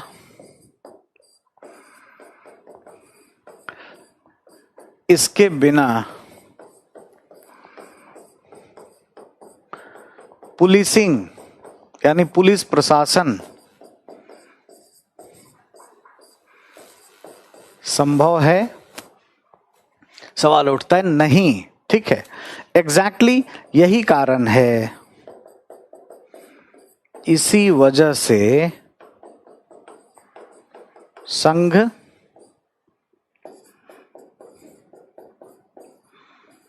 सक्रिय होता है। सक्रिय होता है, ठीक है। तो एग्जैक्टली संघ जो है उसके पास बहुत सारे संविधान ने खुद दे रखे हैं। आर्टिकल 355 राज्य की सुरक्षा संरक्षा का कार्यभार दे रखा है और इसके लिए ये काम कर रहा है। समवर्ती सूची में ये सारे प्रावधान का होना, ठीक है, और 366 में परिभाषित ऐसा करना, संघ सूची में प्रिवेंशन डिटेंशन का डालना, गोला बारूद का डालना, इसके बिना पुलिसिंग संभव ही नहीं है। ठीक है, और क्या तर्क और क्या बातें? पांचवी बात, राज्य पुलिस प्रशासन या पुलिसिंग, आपको बड़ा तंग कर रहा है ये सब, तो मैं ऐसे लिख देता हूं ऑब्लिक देके, पुलिसिंग की चुनौती, कमियां, चुनौतियां क्या है, पुलिस एडमिनिस्ट्रेशन में क्या प्रॉब्लम है। ठीक है, तो आप देखोगे कि भाई प्रशिक्षण अच्छा नहीं है, प्रशिक्षण गैर कार्यकुशल, जैसे आप देखोगे झारखंड में उनका ट्रेनिंग हजारीबाग में होता है, तो जैसा पुलिस का ट्रेनिंग के लिए नहीं है ना इंफ्रास्ट्रक्चर, उससे ज्यादा अच्छा इंफ्रास्ट्रक्चर नक्सल का है जंगल में। मतलब पुलिस वाले जितना अच्छा गोला बारूद गन नहीं देखते हैं, उससे ज्यादा नक्सल देख लेता है। तो नक्सल का ट्रेनिंग ज्यादा अच्छा और स्टेट पुलिस का खराब, तो कैसे काम होगा? तो तुरंत याद आता है सरदार वल्लभ भाई Patel national academy, national police academy Hyderabad. जरूरत पड़ता है किसका है? केंद्र सरकार का। तो झारखंड गवर्नमेंट कहती है कि भाई हमारे लोगों को ट्रेनिंग दे दो, कर दो ऐसा। तो कई ऐसी समस्या, ट्रेनिंग अच्छा नहीं है, इनके पास गन है या गोला बारूद बेहतर नहीं है, संचार के साधन अच्छे नहीं हैं, ये सब क्या है? बेहतर नहीं, बेहतर नहीं। और जो पुलिस एडमिनिस्ट्रेशन चलाया जाता है उसमें बड़ा गड़बड़ ये है कि हम सिविल पुलिस पर ज्यादा खर्च नहीं करते, मिलिट्री पुलिस पर ज्यादा खर्च करते हैं। ये एक अपने आप में प्रॉब्लम है। अंग्रेजों ने जो कानून बनाया ना 1861 का पुलिस एक्ट, उसमें ये रखा कि 20% ही पैसा सिविल पुलिस पर खर्च होगा, 80% पैसा जो खर्च होगा वो मिलिट्री पुलिस पर होगा। तो इसका फायदा क्या हुआ या नुकसान क्या हुआ? क्योंकि उनको तो पुलिस राज्य स्थापित करना था, उनको तो लोगों को डराना था, तो उन्होंने आर्म्ड पुलिस को मजबूत किया। जैसे बिहार सशस्त्र बल वो अच्छे होंगे, दिल्ली आर्म्ड पुलिस, दिल्ली सशस्त्र बल वो अच्छे होंगे, यूपी में है ना जो पीएसी है प्रोविंशियल आर्टिलरी कॉन्स्टिब्यूलरी वो अच्छे होंगे, उनको अच्छा गन होगा, उनका हेल्थ अच्छा होगा, लंबे तगड़े होंगे, एक्सरसाइज करते होंगे, लेकिन नहा धो के खा पी के सो गए होंगे बैरक में। वो मार्केट में नहीं है। मार्केट में कौन है? जो यहाँ खड़ा होगा तो 3 किलोमीटर आगे पेट है, एक बार दौड़ेगा तो हार्ट अटैक हो जाएगा। गन उसके पास 1942 का है, फुसफुस फुसफुस करता हुआ, उससे काम नहीं होता है, तमाम काम हो जाए। वॉकी टॉकी खराब है, कुछ भी बोलेगा। जबकि अगर आप हॉलीवुड की फिल्मों को देखोगे तो उसमें सिविल पुलिस जिस पर महिलाओं को, बच्चों को सुरक्षा देने की बातें हैं या दायित्व है, उसे ज्यादा सशक्त और बेहतर बनाया जाता है। जो पेट्रोलिंग वैन पे बैठा है, पेट्रोल करने वाले एग्जैक्टली जो हैं वो मजबूत होने चाहिए, बट ऐसा नहीं होता है। तो ये बेहतर नहीं है, इत्यादि इत्यादि, ऐसी पुलिस में समस्या है। तो इसीलिए केंद्र का यहां पर क्या है, हस्तक्षेप नहीं है। केंद्र इसी वजह से क्या है, सक्रिय है, क्योंकि राज्यों का पुलिस बल अच्छा है नहीं, इन्वेस्टिगेशन अच्छा नहीं हो पाता है। आप आरूसी हत्याकांड जानते हो, फिल्में देखे होगे, तलवार, है ना। तो जो भी पुलिस वाले ने इन्वेस्टिगेशन किया वो बहुत पढ़ा लिखा नहीं था, क्योंकि पढ़े लिखे लोग बहुत इन्वेस्टिगेशन करते नहीं हैं। आप लोग आईपीएस बनोगे, डीएसपी बनोगे, तो इन्वेस्टिगेटिंग ऑफिसर आप नहीं बनोगे। आईओ कौन बनता है, चुलबुल पांडे, नीचे लेवल का inspector, SI, ASI, head constable, इस लेवल पे है, नीचे के लेवल पे, जिनकी भर्ती चेस्ट देख करके हुई है। और ये सब अंग्रेजों के जमाने का ये सब किया हुआ है। हमारे यहाँ बंटवारा करना पड़ेगा। पेट्रोलिंग करने वाले ही इन्वेस्टिगेटिंग ऑफिसर होते हैं, जिससे समस्याएं होती हैं। जब तक इसमें बंटवारा नहीं होगा कि इन्वेस्टिगेशन अलग है, पेट्रोलिंग अलग है, तब तक ये अच्छा नहीं हो सकता है। तो केंद्र को सक्रिय होने के लिए ये सारे पॉइंट हैं। इतना ही नहीं, कुछ ऐसी समस्याएं बढ़ी हैं अब, जैसे नक्सलवाद,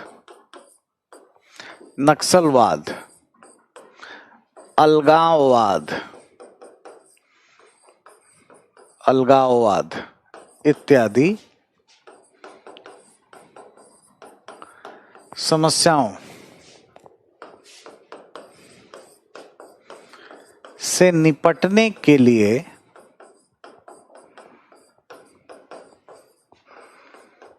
राज्य सरकारें स्वतः केंद्र से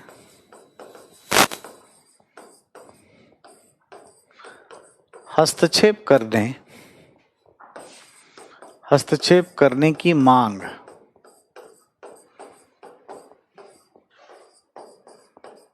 करती है। ठीक है, एग्जैक्टली स्टेट के पास बेहतर क्यों नहीं है। अंकेश देखिए, एक तो जो हमने बताया ना कि 1861 का कानून जो है वो गड़बड़ है, उसको चेंज करना पड़ेगा अंकेश। उसमें यह है कि बजट जो है पुलिस का, उसका 20% सिविल पुलिस में खर्च होगा। मिलिट्री पुलिस तो अच्छी होती है, तो हमें अगर ठीक करना है तो कानून को बदलना पड़ेगा। ठीक है, तभी हो सकता है। दूसरा, राज्यों के पास इतना फंड्स नहीं है, ये फंड्स का बहुत बड़ा अभाव यहाँ देखने को मिलता है। ठीक है, तो ये देखो, जो नक्सलिज्म, सेपरेटिज्म, ये सब जो प्रॉब्लम है, राज्य सरकारें खुद ही कहती हैं कि आप हस्तक्षेप करिए, यानी पैरामिलिट्री फोर्सेस को लगाइए। तो हमने डिप्लॉयमेंट किया है पैरामिलिट्री फोर्स का, अगर आप देखोगे तो ऐसा हुआ है। जैसे पहले जम्मू कश्मीर के क्षेत्र में है ना, बीएसएफ यहाँ पर डिप्लॉय है, और ये जो आप देखते हो कोस्टल एरिया, यहाँ पर कोस्ट गार्ड है। कोस्ट गार्ड की स्थापना जो है वो के.एफ. रुस्तम जी कमेटी 1972 की थी, जिसके अनुशंसा पर यहाँ पर किया गया। अब जो है बीएसएफ को इस एरिया में भी डिप्लॉय किया जा रहा है, और इंडो नेपाल और इंडो भूटान बॉर्डर पर एसएसबी है ना, सीमा सशस्त्र बल। और ये जो आप क्षेत्र देखते हो, जिसको हम लोग कहते हैं रेड कॉरिडोर, ठीक है, पशुपतिनाथ से तिरुपति, ये क्या है, रेड कॉरिडोर। इस रेड कॉरिडोर में हमने लगा रखा है CRPF, central reserve police force, अंग्रेजों के जमाने का है। पहले इसका नाम था एग्जैक्टली कि क्राउन रिजर्व पुलिस फोर्स इसका नाम था। तो ये पैरामिलिट्री फोर्सेस हमने रखी है, तभी काम चल रहा है। तो राज्य सरकारें खुद ही कहती हैं कि एग्जैक्टली आप हस्तक्षेप करो साहब। इसीलिए केंद्र जो है राज्य के हेल्प करने के लिए यहाँ पर है, उसको तंग करने के लिए नहीं है। एग्जाम में ये सारी बातें करनी है, और अंत में जरूर अपने संविधान की बात करनी है, और वो ये बताना है कि India that is Bharat shall be A union of states. Article 1 of the constitution of India क्या कहता है, भारत क्या है, राज्यों का संघ है ना। इसमें केंद्र सरकार की अपनी कोई अलग भूमि या अलग कोई नागरिक नहीं है। ठीक है,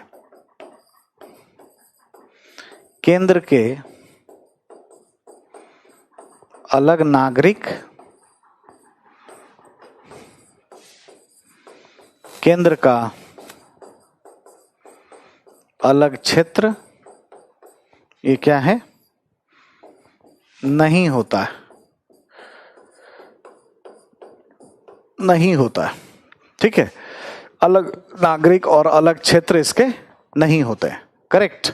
दूसरी बात हमें ये ध्यान देनी है कि एग्जैक्टली इंडिया ऐसा है ना।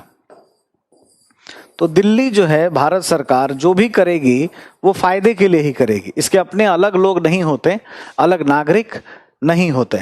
ठीक है, तो हमारी स्थिति इस तरह की है, हम क्या है, संघ हैं। इसलिए ऐसा नहीं सोचना चाहिए कि राज्य सूची में है और भारत सरकार कुछ कर रही है तो भारत सरकार तंग करने के लिए कर रही है, नहीं, हेल्प करने के लिए कर रही है।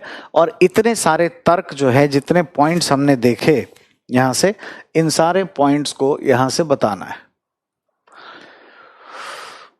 यहां से कहानी हम लोगों ने शुरू किया था, औचित्य पहला, दूसरा हमें ये बताना है, फिर है ना, तीसरा पॉइंट ये भी हमें डील करना है, इसी ऑर्डर में इसी तरीके से डील करना है, चौथा ये बताना है, और पांचवा ये, और अंतिम ये कह देना है, ये छठे में कहने के बाद ये सातवें में, कि भारत क्या है, राज्यों का संघ है। हम ऐसे कॉन्स्टिट्यूशनल सिस्टम को लेके चल रहे हैं जिसमें केंद्र के अलग लैंड, अलग नागरिक नहीं है कि कुछ भेदभाव करेगा, जो भी करेगा वो हेल्प करने के लिए ही करेगा, इन्हीं लोगों ने उसे वोट दिया है।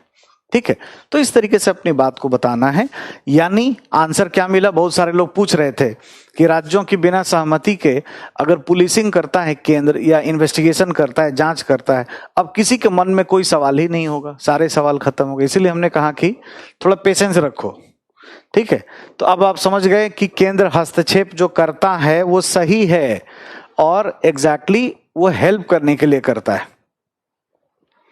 गोपाल कुमार जी बताइए, क्या बता दें आपको, क्या ऐसा पूछे हैं, कोई सवाल है क्या आपका, पहले बता दीजिए क्या है।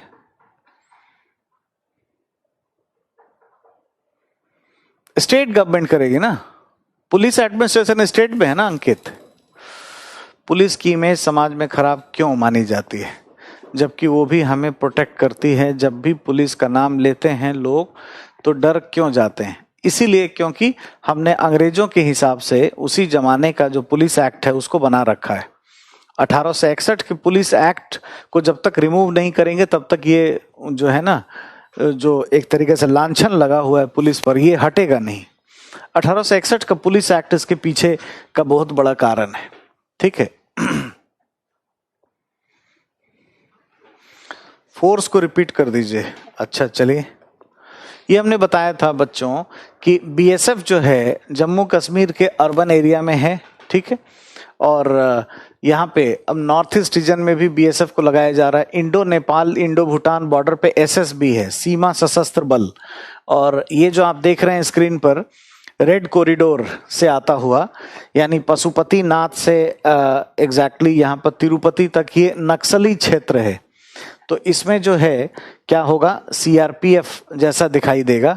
और जो कोस्टल एरिया है इधर, शांति के दिनों में कोस्ट गार्ड काम करती है। ठीक है, यही सारे पॉइंट लिखने होंगे इसमें। तो सीधा सीधा क्वेश्चन है, क्वेश्चन क्या है अभी हम बताएंगे आपको।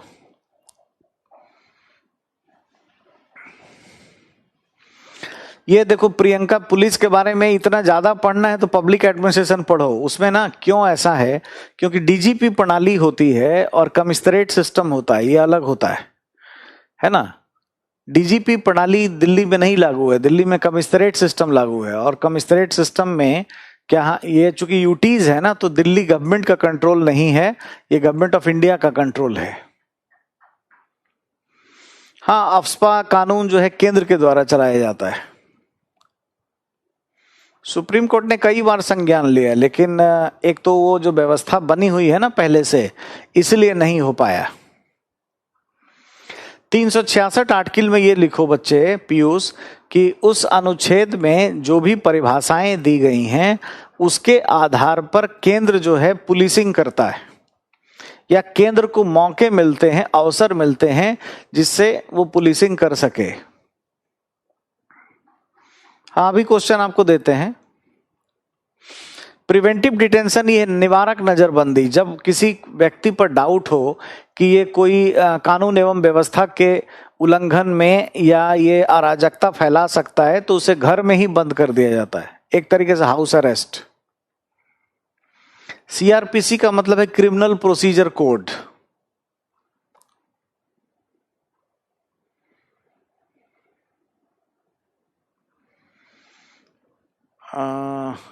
समवर्ती सूची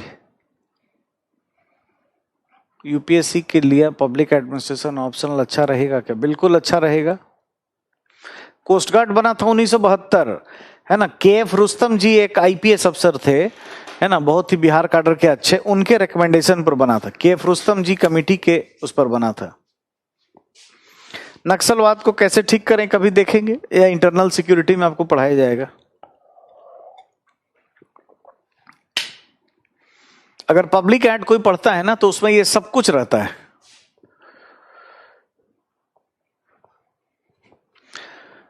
नहीं लिखवाने से नोट्स कैसे रिवीजन करेंगे? आप तो लिखवाए ही, तो ये सारे पॉइंट्स ही तो लिखने हैं।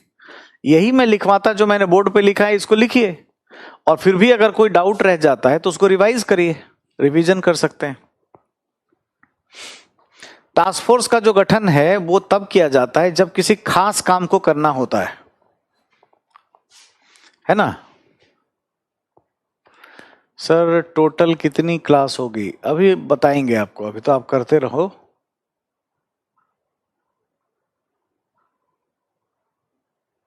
हटाया क्यों नहीं जा सकता? इसके लिए राजनीतिक इच्छा शक्ति चाहिए, उसका अभाव है, इसलिए ऐसा होता है।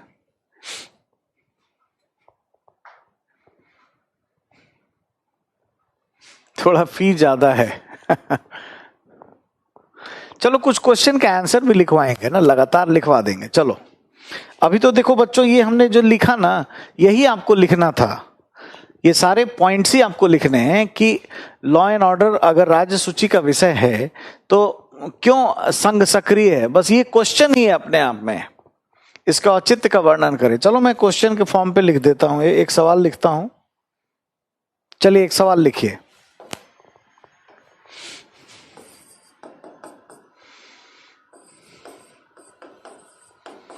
चूंकि कानून एवं व्यवस्था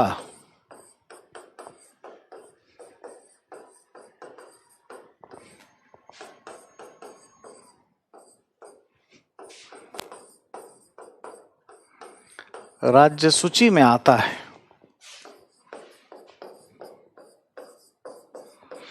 कानून एवं व्यवस्था राज्य सूची में आता है, और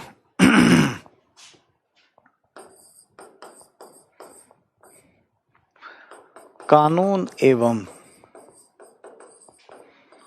व्यवस्था पर राज्यों को ही कार्य करने की अपेक्षा होती है, अपेक्षा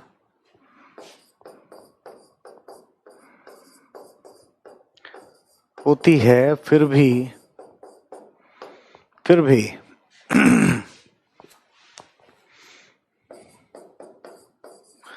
संघ सरकार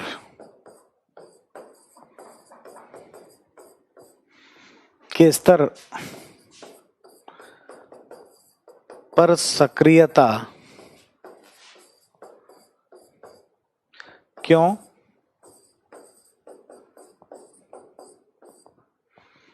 दर्शाई जाती है?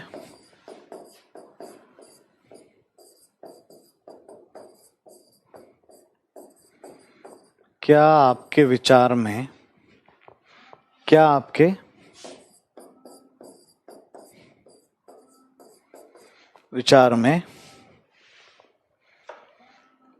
विचार में यह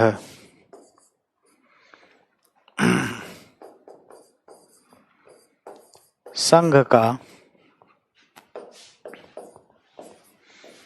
राज्य पर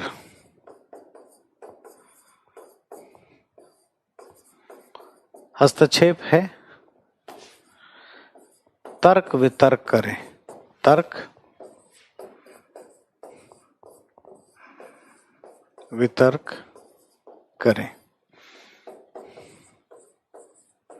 इस तरीके से आपको प्रश्न मिलेंगे, ठीक है, ठीक है।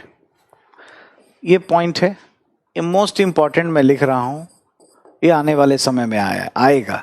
और ये जीएस सेकंड में और थर्ड में भी आ सकता है, जीएस सेकंड पेपर में भी आ सकता है और जीएस थर्ड में भी, इंटरनल सिक्योरिटी में भी आ सकता है, ठीक है।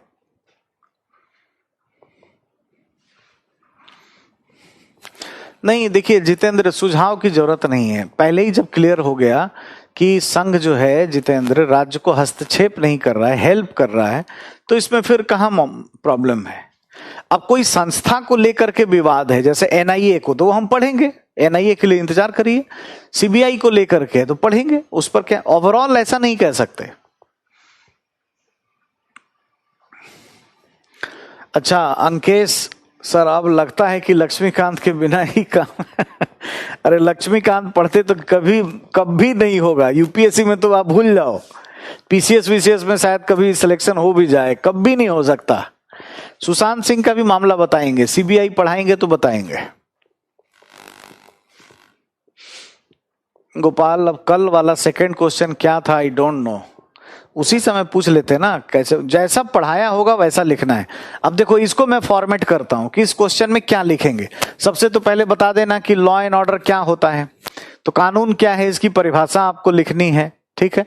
ऑर्डर का मतलब क्या है, एग्जीक्यूटिव ऑर्डर, ठीक है, इसको बता देना है। फिर ये कहना है कि भले ही ये राज्य सूची में है, किंतु यही सारे पॉइंट्स तो एक्सप्लेन करने जो यहाँ पे हमने बताया, पहले नंबर से शुरू हो जाइए, है ना, यहां से आप शुरू हो जाइएगा सारा, इसको पहले इसको डिस्कस करना है, फिर इसको डिस्कस करना है, ठीक है, लगातार, ठीक है।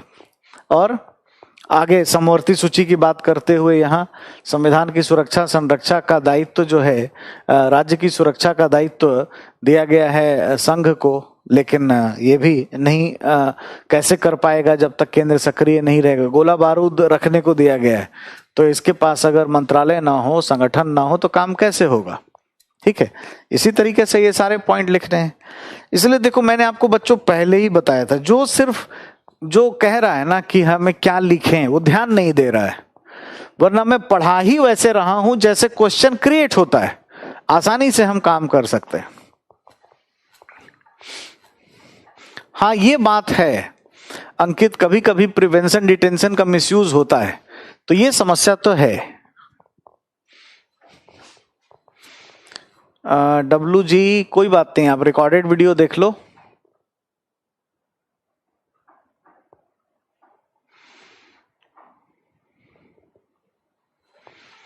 मनीष बरोलिया, देखिए हमने लिखा भी है 366 में, क्या आप लोगों को दिक्कत हो गया, कई बार आप ध्यान नहीं दे रहे हो। देखो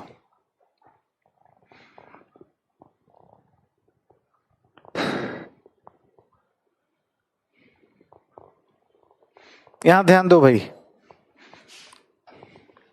ऐसा है, इसकी बात हो रही है ना, पहले समझिए 366 में क्या है, तो 366 में परिभाषाएं दी गई।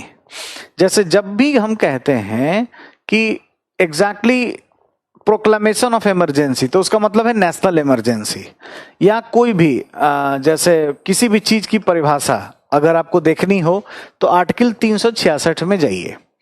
अब हमने ये कहा है कि इसमें यानी 366 में ऐसे कई तत्व शामिल हैं जिसमें संघ पुलिसिंग करे, ये दिखाई देता है, जैसे उदाहरण भी लिखा है, ठीक है, एग्जैक्टली वो ये है नेशनल इमरजेंसी, ठीक है। कैसे चलाएगा, अगर नेशनल इमरजेंसी हो तो कैसे संघ काम कर पाएगा। हाँ सभी पॉइंट को एक्सप्लेन करना होगा जो हमने बताया। हाँ एसेंस के लिए है कॉन्स्टिट्यूशन में, ठीक है। अरे भाई कॉन्स्टिट्यूशन पॉलिटी ये सब तो हमारे ब्लड में है, इसके बिना तो चल ही नहीं सकता ना, गवर्नेंस का तो काम ही नहीं चल सकता। संविधान हार्डवेयर है, ठीक है, और ये सभी सॉफ्टवेयर है जो आप देख रहे हो यहाँ पर, क्लियर है। 200 से ज्यादा नहीं होगा, आप एक बार लिखो, मैं और भी कुछ एक बार मैं ना बहुत सारा एक दिन एक बार आपको बता देता हूं मैं कि आंसर कैसे लिखेंगे। तो पहली बात तैयारी कर रहे हैं, मैंने पिछले वीडियो में बता रखा है, 360 दिन की स्ट्रेटजी बताया है मेंस की तैयारी कैसे करें, 120 दिन की स्ट्रेटजी बताया है, उसको देखो। चलिए अब आगे बढ़ते हैं। अब ये कहानी हो गई, हमें क्या देखना था लॉ एंड ऑर्डर में, है ना। तो हमने बच्चों बात किया कि भले ये राज्य सूची का विषय है तो कैसे होगा। अब हम आ जाते हैं यहाँ पर सीबीआई के ऊपर आते हैं और इसके ऊपर बात करते हैं, ठीक है। और ये हालांकि कंप्लीट तो हो नहीं पाएगा, ये कहानी जारी रहेगी, सीबीआई पे बात अभी चलेगी। तो मैं आ जाता हूँ, स्टार्ट कर लेते हैं आज। अब आगे हम लोग बात करने वाले हैं central bureau of investigation, CBI.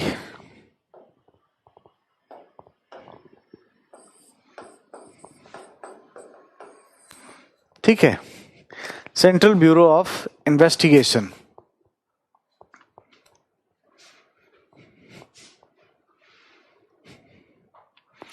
अंकित, ऐसा नहीं है कि केंद्र हस्तक्षेप करता है। जैसे एनआईए है तो एनआईए हमेशा आतंकवादी मामले पर जाता, छोटे मोटे चोरी फिरौती के मामले पर हस्तक्षेप नहीं करता है, ठीक है।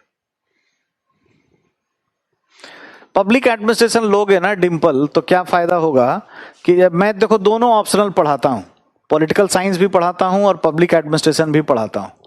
तो अगर आप पब्लिक एडमिनिस्ट्रेशन लोगे तो ये फायदा होगा कि जीएस का एक बड़ा एरिया कवर होता है।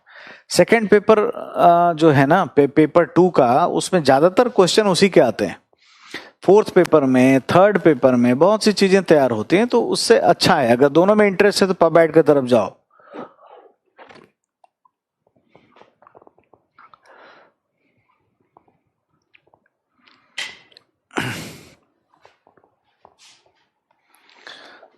रूप कुमार आजाद, शॉर्ट में लिखिएगा तो हम लोग कैसे एक्सप्लेन करेंगे। नहीं करेंगे, हम जो बता रहे हैं उसी के अकॉर्डिंग करेंगे, बिल्कुल, है ना। जो पॉइंट है पॉइंट वाइज ही तो हम लोग पढ़ेंगे ना।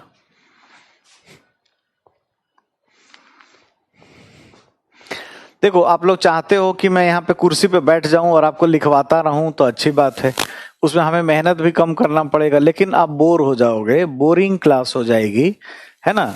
किसी से किसी की तुलना नहीं करनी चाहिए, ठीक है। जो करा रहा हूं, जिस तरीके से करा रहा हूं उसको करो, है अकॉर्डिंगली, वो आपको काम आएगा, ठीक है। अब देखो एक संस्था हमें पढ़नी है,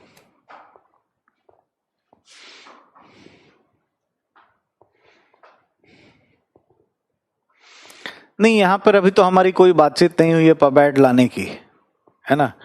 पब्लिक एडमिनिस्ट्रेशन में रीड आईएएस में पढ़ाता हूं मैं, यहां पे तो अभी कोई एज सच बातचीत नहीं है, ठीक है। चलिए सीबीआई, तो सबसे पहले हम जानेंगे कि क्या है, क्यों है, कैसे है। प्रीलिम्स एग्जाम में भी होगा, ठीक है। एग्जैक्टली हम देख सकते हैं, ये अगर पूछा जाए कि ये क्या है, सीबीआई क्या है, what is the status, CBI stand for, what is the mandate of the CBI, ये क्या है, संवैधानिक संस्था है या संविधानेतर है। तो संविधानेतर है। संविधानेतर में एक आता है कार्यकारी और एक दूसरा होता है संविधिक, स्टैट्यूटरी। तो ये क्या है एग्जैक्टली एक कार्यकारी संस्था है, एग्जीक्यूटिव संस्था है, कार्यकारी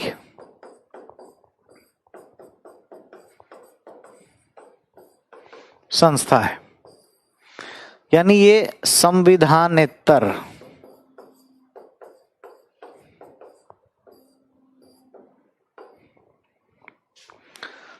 एजेंसी है, ठीक है। इसकी स्थापना कब हुई है, तो 1 अप्रैल 1963 से स्थापना, अप्रैल, इनफैक्ट 1 अप्रैल से, अप्रैल 1963, ठीक है। अब इसका बैकग्राउंड क्या है, आज मैं आपको बैकग्राउंड इसका समझाता हूं। कल हम लोग जो हैं वो एग्जैक्टली देखेंगे, इनके मुद्दों पर बात करेंगे। सीबीआई का बैकग्राउंड क्या है, इसका हिस्ट्री क्या है, इसकी पृष्ठभूमि क्या है।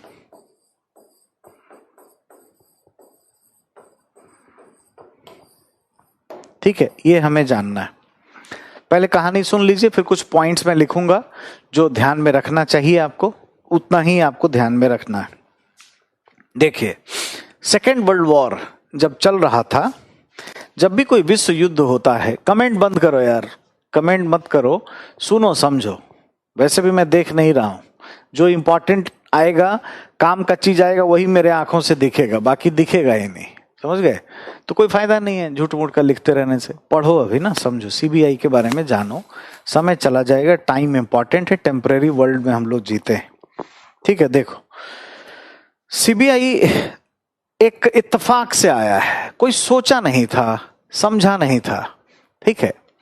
एग्जैक्टली कि जानबूझकर हमें कोई सेंट्रल ब्यूरो ऑफ इन्वेस्टिगेशन जैसी संस्था कोई बनानी है, ऐसा कोई अप्रोच था वह नहीं। एक्चुअल में वर्ल्ड वॉर चल रहा था, सेकेंड वर्ल्ड वॉर। जब भी आप युद्ध पर होते हैं तो झगड़े बहुत होते हैं, विवाद बहुत होते हैं, ठीक है? जैसे मान लीजिए अभी ना हो, लेकिन अगर युद्ध हो जाता है भारत पाकिस्तान में, या थर्ड वर्ल्ड वॉर ही मान लो कि हो जाता है, तो क्या करेंगी पुलिस वाले या सेना के लोग? क्या करेंगे? श्रीगंगानगर में या जैसलमेर में जो बॉर्डर इलाके हैं, वहाँ के जो लोग बड़े बड़े घर होंगे जिनके, उनका मान लो कोई गोडाउन होगा, मान लो कोई बिजनेस करता होगा, तो गोडाउन से उनका सामान बाहर निकाल कर फेंक देंगे, उसमें गोला बारूद रखेंगे और वहीं से अपना काम का काज कर रहे होंगे।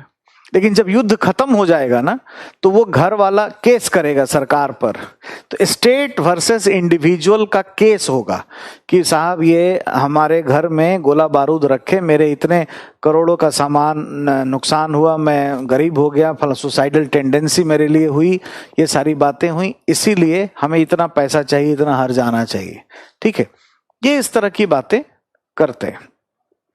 अब अगर आप देखोगे कि ऐसे चीजों को निपटाने के लिए जब भी बड़ा युद्ध होगा, ठीक है, तो एग्जैक्टली क्या होगा, इसमें हम लोग कोई ना कोई एजेंसी बनाते हैं जांच करने के लिए। तो यहां पर भी जब सेकेंड वर्ल्ड वॉर समाप्त हुआ, तो उसके झगड़े को निपटाने के लिए मैं अगले पेज पर आ जाता हूं और कुछ पॉइंट्स लिखता रहता हूं जो आपके काम का है। मैं इसके बैकग्राउंड पे बात कर रहा हूं, या पृष्ठभूमि कि सीबीआई आई कैसे। तो आपको हमने कहा कि द्वितीय विश्व युद्ध, द्वितीय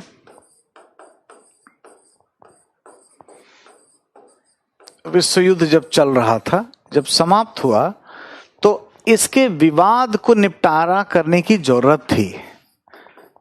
इसके विवाद किसके? नागरिक बनाम सरकार, विवाद को निपटाने की आवश्यकता पड़ी, ठीक है? कहीं भी होता है, दुनिया के किसी भी देश में ऐसा होता है कि जब कोई बड़ा युद्ध होता है तो उसमें बड़े झगड़े हो जाते हैं, ठीक है, और उस पर काफी समस्याएं रहती हैं, तो उसको ठीक करने की जरूरत पड़ती है, ठीक है? और कोई ना कोई एजेंसी, कोई संस्था, कोई टीम बनाई जाती है जो इन सभी के विवादों का निपटारा करेगी। तो भारत में एक संस्था इसके लिए बनाई गई और वो एक कानून से बनाई गई। वो क्या थी? Delhi police, in fact Delhi special police establishment,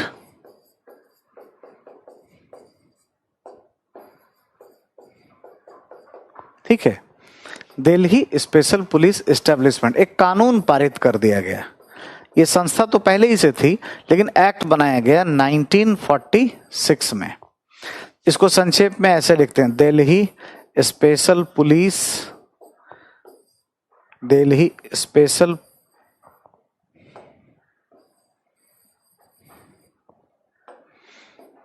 police establishment, ठीक है? Delhi special police establishment.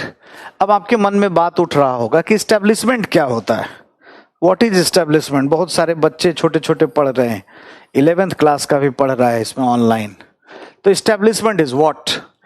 Establishment is a kind of organisation, है ना, which has some specific goals and objectives, right? ये एक टास्क फोर्स टाइप की संस्था होती है जो किसी खास जो है वो लक्ष्य के लिए या है ना संगठन के एक विशिष्ट उद्देश्य के लिए बनाई जाती है, ठीक है? तो ये बात ध्यान रखिएगा। अच्छा, 5th क्लास में भी हो तुषार, 5वें से ही तैयारी कर रहे हो जी आईएएस का? ये तो हमारे लिए बहुत नया इंफॉर्मेशन है यार। 5th से ही अगर पढ़ रहा है कोई तो अच्छी तो बात है, लेकिन कुछ ज्यादा पहले से तैयारी नहीं कर रहे हो। अभी तो आपको अपने स्कूल पर बहुत अच्छे से ध्यान देना चाहिए। चलिए, अच्छी बात है। तो समझ में कुछ आ रहा है? समझ में आ रहा है आपको Tushar? You are capable to understand what I am saying? जुनून है, अच्छी बात है। समझ में आ रहा है कि नहीं? जुनून तो अच्छी बात है।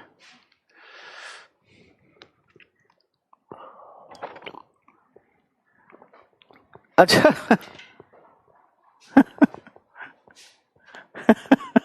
अच्छा, ऐसा भी करते हो आप लोग? तो टीचर से मजाक भी करते हो? टीचर, आपको टीचर चाहिए कि आदेश पाल चाहिए, ये बताओ। आप शिक्षक से पढ़ना चाहते हो कि आदेश पाल से पढ़ना चाहते हो? बोलो मैं चला जाता हूँ यहाँ, एक आदेश पाल भेज देता हूँ।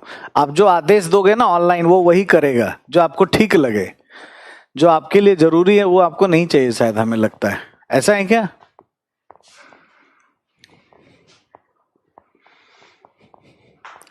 मजाक कर रहा है? सच में ऐसा है क्या? तुषार 5th में नहीं पढ़ते हो? मजाक कर रहे थे क्या? ऐसा? कान पकड़ो, कान पकड़ो, ऐसे कान पकड़ो, उठ बैठ करो। चलो 5 बार उठो बैठो अगर झूठ बोले हो तो। और नहीं, अगर ऐसा है सच बोले हो तो गॉड ब्लेस यू, आप जरूर आईएएस बनोगे।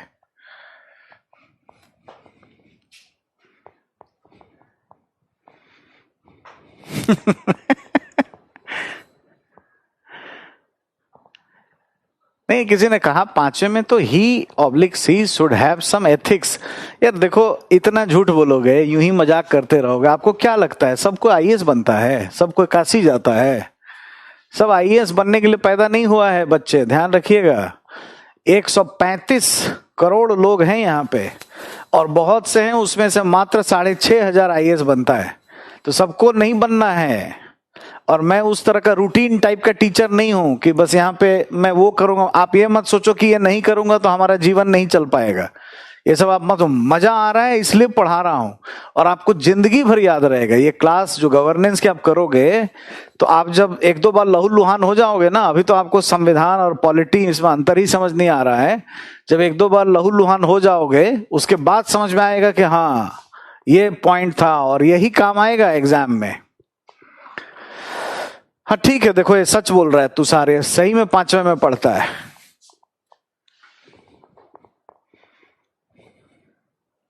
चलिए, अच्छी बात है। तो झूठ नहीं बोलना है हमारे क्लास में, सुन लो। मैं अभी से कान खोल कर, जो लोग भी लाइव हो, रिकॉर्डेड भी देख रहे हो, है ना, झूठ एक शब्द नहीं बोलना है, वरना मैं क्या बताया, कान पकड़ करके 5 बार उठा बैठी, वरना किसी का होगा नहीं सिविल सर्विसेज में। दिल से बद्दुआ दे दूंगा मैं। टीचर का बद्दुआ बहुत तेजी से लगता है जो ईमानदारी से पढ़ाता है, समझ गए? तो ये ध्यान देना है, वरना एकदम दुआ है। ये बात सच रहना है। जो भी आपका डिमांड है, जो भी आपको नोट्स चाहिए, जो भी चाहिए, एक्स्ट्रा पढ़ाना पड़ेगा, मैं एक्स्ट्रा पढ़ाऊंगा, एक्स्ट्रा क्लासेस लूंगा। आपकी एक भी समस्या को, एक भी व्यक्ति को अनटच्ड, अधूरा नहीं छोड़ूंगा। लेकिन एग्जैक्टली गलत नहीं। इंपॉर्टेंट चीज ये है, ये ध्यान दीजिएगा। This is class and this is for civil services. ये कोई एसएससी या बच्चा वाला क्लास नहीं है, वरना मैं फिर बंद कर दूंगा ये सब। ऑनलाइन भी होता है रीड आईएएस में, और रिकॉर्डेड वीडियो भी होते हैं, आप उस पर बात कर सकते हैं, वो अलग तरह की बातें।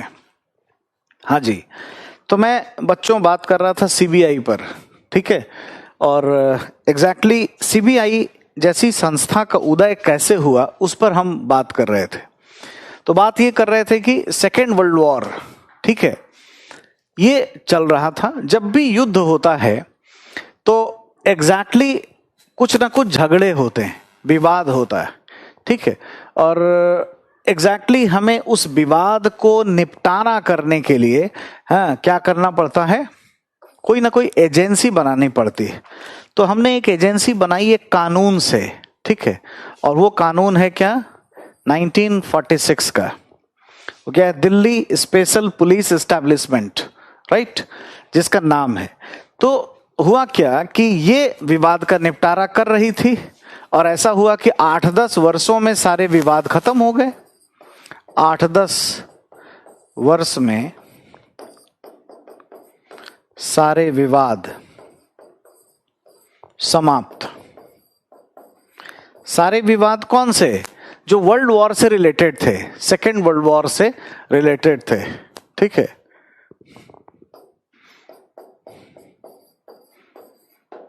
सेकेंड वर्ल्ड वॉर से जो रिलेटेड थे यहां पर, ठीक है, ये ध्यान दीजिएगा।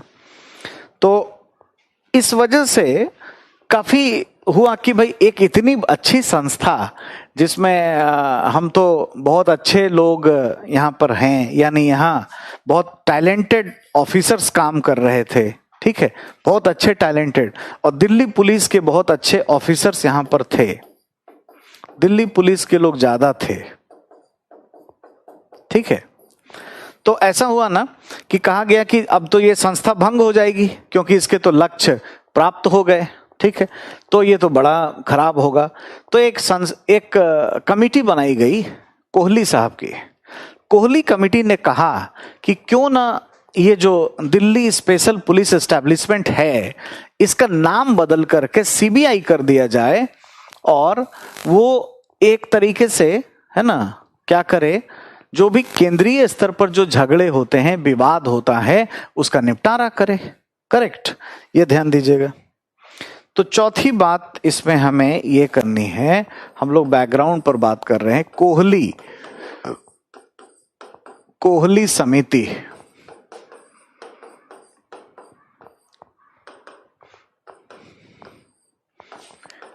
की सिफारिश पर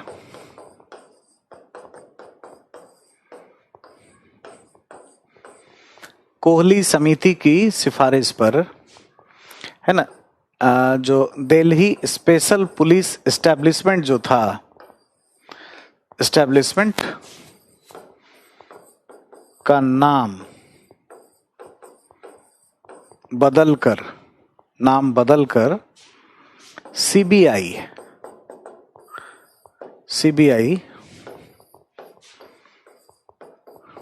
कर दिया गया। और ये कब से हुआ, कब से काम कर रही है, 1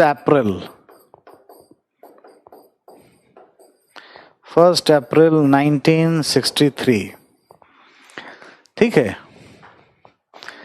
1 अप्रैल 1963 से ये संस्था काम कर रही है। अर्थात समझिए पॉइंट, हमने यहां पर क्या लिखा है, ये कार्यकारी संस्था है तो एग्जीक्यूटिव संस्था, लेकिन शक्तियों का प्रयोग स्टैट्यूटरी करती है। ये एक खास बात है, इसमें हमें ध्यान दीजिएगा। सिफारिश का मतलब होता है रिकमेंडेशन, हेमंत, रिकमेंडेशंस, करेक्ट। तो ये क्या है, कार्यकारी संस्था है। जैसे एनआईए स्टैट्यूटरी बॉडी है, एनआईए का कानून है, ये अंतर आप समझ पा रहे होंगे। अगर पीटी में आ जाए कि सीबीआई निम्न में से किस तरह की संस्था है, पहला संवैधानिक संस्था है, दूसरा संविधिक संस्था है, तीसरा अर्ध न्यायिक संस्था है, चौथा कार्यकारी संस्था है, तो ठीक क्या करना है, कार्यकारी। और इससे कंफ्यूज नहीं होना है कि ये Delhi special police establishment act, तो एक्ट से शक्तियों का प्रयोग करती है, ठीक है नहीं, बनाई तो गई है, गठन तो हुआ है कार्यकारी से, ऑफिशियल ऑर्डर से, या जो है कैबिनेट रेजोल्यूशन से इसकी स्थापना हुई है। तो हमें एक चीज जो सीखने को मिली यहां पर विशेष रूप से, वो ये बात हमें ध्यान देनी चाहिए।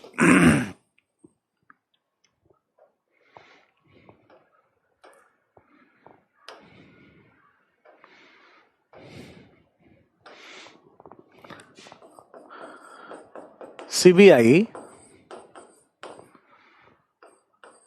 भले ही एक कार्यकारी संस्था है, किंतु वह Delhi special police establishment act 1946, special police establishment 1946 से शक्तियों का प्रयोग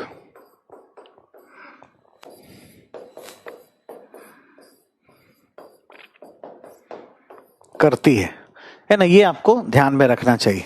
तो एग्जैक्टली आप देखोगे कि इसका दर्जा तो है कार्यकारी का, लेकिन इसका लेवल जो है, जिस लेवल पर काम कर रही है, ये स्टैट्यूटरी है। तो लेकिन क्लियर रहना है, हमें एकदम से कंफ्यूज नहीं होना है। पीटी में आए तो कार्यकारी संस्था मारना है, लेवल है भले स्टैट्यूटरी, है ना। और इसके पीछे का हमने सब कुछ आपको रीजन इसके लिए बताया। तो ये इसकी पृष्ठभूमि है। और इस तरीके से एक संस्था का उदय हुआ जिसका नाम हम लोग कहते हैं सीबीआई।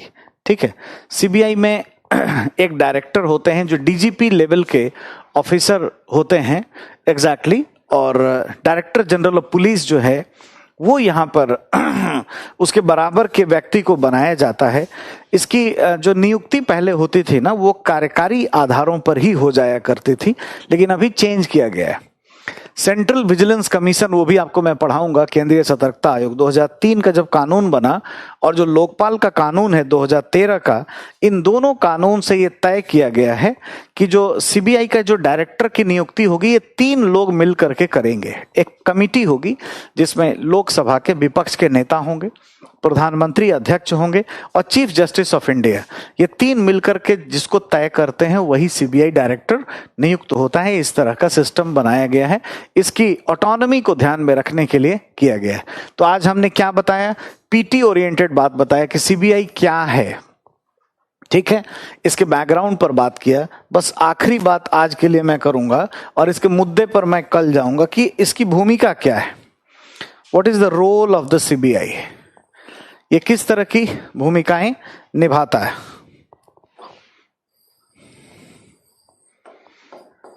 रोल एंड फंक्शंस, तो मौलिक रूप से 3 तरह की भूमिका इसको दी गई है। एक तो ध्यान दीजिएगा, बम कांड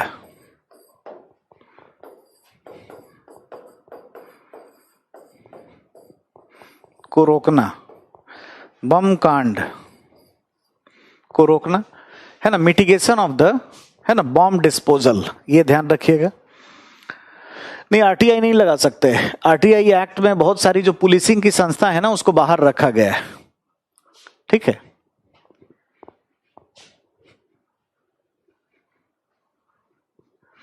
दूसरा जो है रोल में ये ध्यान रखिएगा, एक तो है कि बॉम्ब डिस्पोजल जो है उसको रोकने की बात है।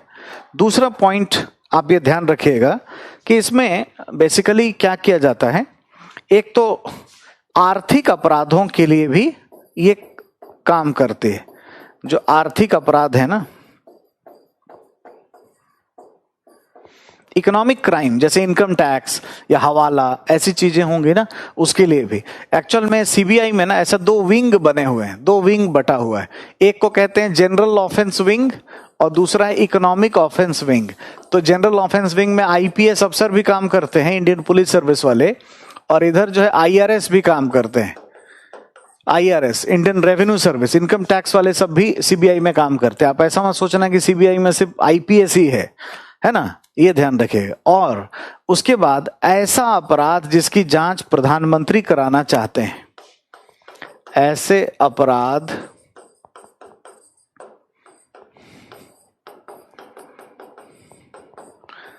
जिसकी जांच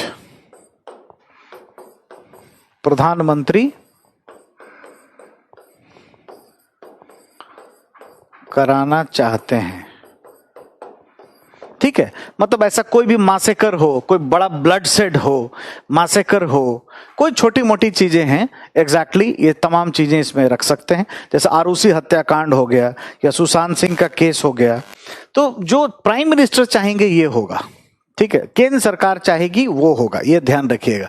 ये सेंट्रल एजेंसी है, तो CBI is not a state agency, central agency. और सीबीआई स्यो मोटो राज्यों में इन्वेस्टिगेशन नहीं कर सकती है। स्यो मोटो का मतलब हुआ अपने मन से, ये ध्यान रखिएगा।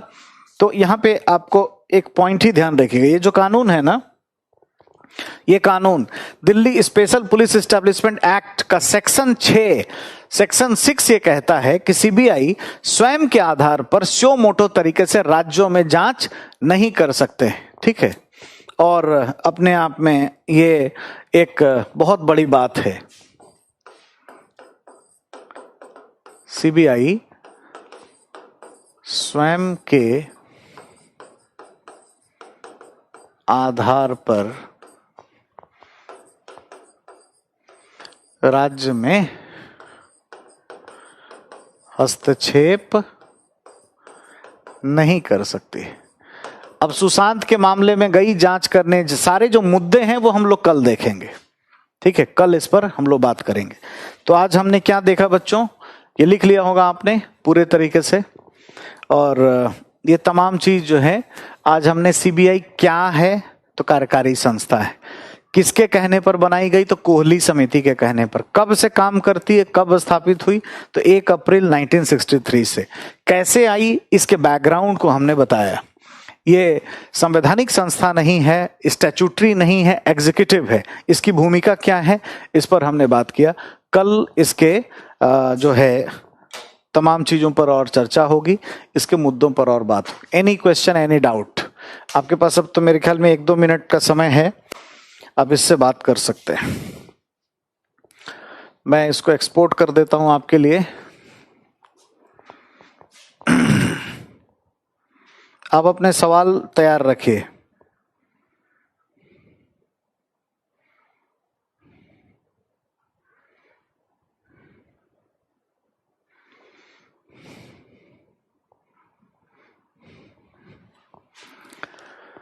सीआईडी बच्चे स्टेट में होता है ना, क्रिमिनल इन्वेस्टिगेशन डिपार्टमेंट स्टेट में होता है। इकोनॉमिक ऑफेंस विंग है, ईओडब्ल्यू का मतलब इकोनॉमिक ऑफेंस विंग। हाँ, सीबीआई का स्पेशल कोर्ट होता है। हमारा कमेंट शो नहीं हो रहा है क्या? अभी तो आया है, तो ये लिखो ना, बात लिखो क्या है।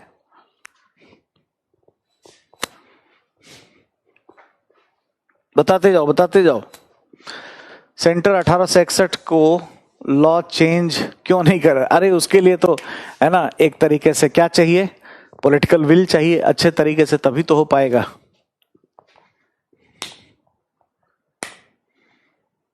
इसीलिए नहीं है क्योंकि सीबीआई एक्ट नहीं है देवेंद्र, सीबीआई का कोई कानून नहीं बना है। कुछ बात समझ में आया? समझ में आ रहा है? सीएमओ में जो प्रिंसिपल सेक्रेटरी होता है वो सीएम के प्रति ज्यादा उत्तरदायी होगा, तो क्या इसे चीफ सेक्रेटरी की भूमिका कम नहीं होगी? उसको भी रिपोर्ट करना पड़ेगा चीफ सेक्रेटरी को। इकोनॉमिक ऑफेंस विंग में जो आर्थिक अपराध होते हैं ना, उसको देखने के लिए किया जाता है। हाँ बताएंगे, याद दिलाना जरा, आंसर राइटिंग के बारे में याद दिलाना, ठीक है? नहीं, रीड आईएएस का अपना वेबसाइट है, उस पर जाके इंफॉर्मेशन आपको मिल सकती है। इंटरपोल के साथ काम करती है, मैं कल आपको बताऊंगा। इंटरपोल के लिए सीबीआई ही है, लियोन्स में जिसका हेडक्वार्टर है, सीबीआई उससे अटैच्ड है। कल इस पर बात होगी, इंटरपोल और तमाम बातों पर। ऑप्शनल पर भी क्लास लीजिए। क्या क्या करवाओगे बताओ? ले लेंगे, चलो एक दिन बताते, ठीक है? चलिए बच्चों, ठीक है, धन्यवाद, thank you, bye bye, take care.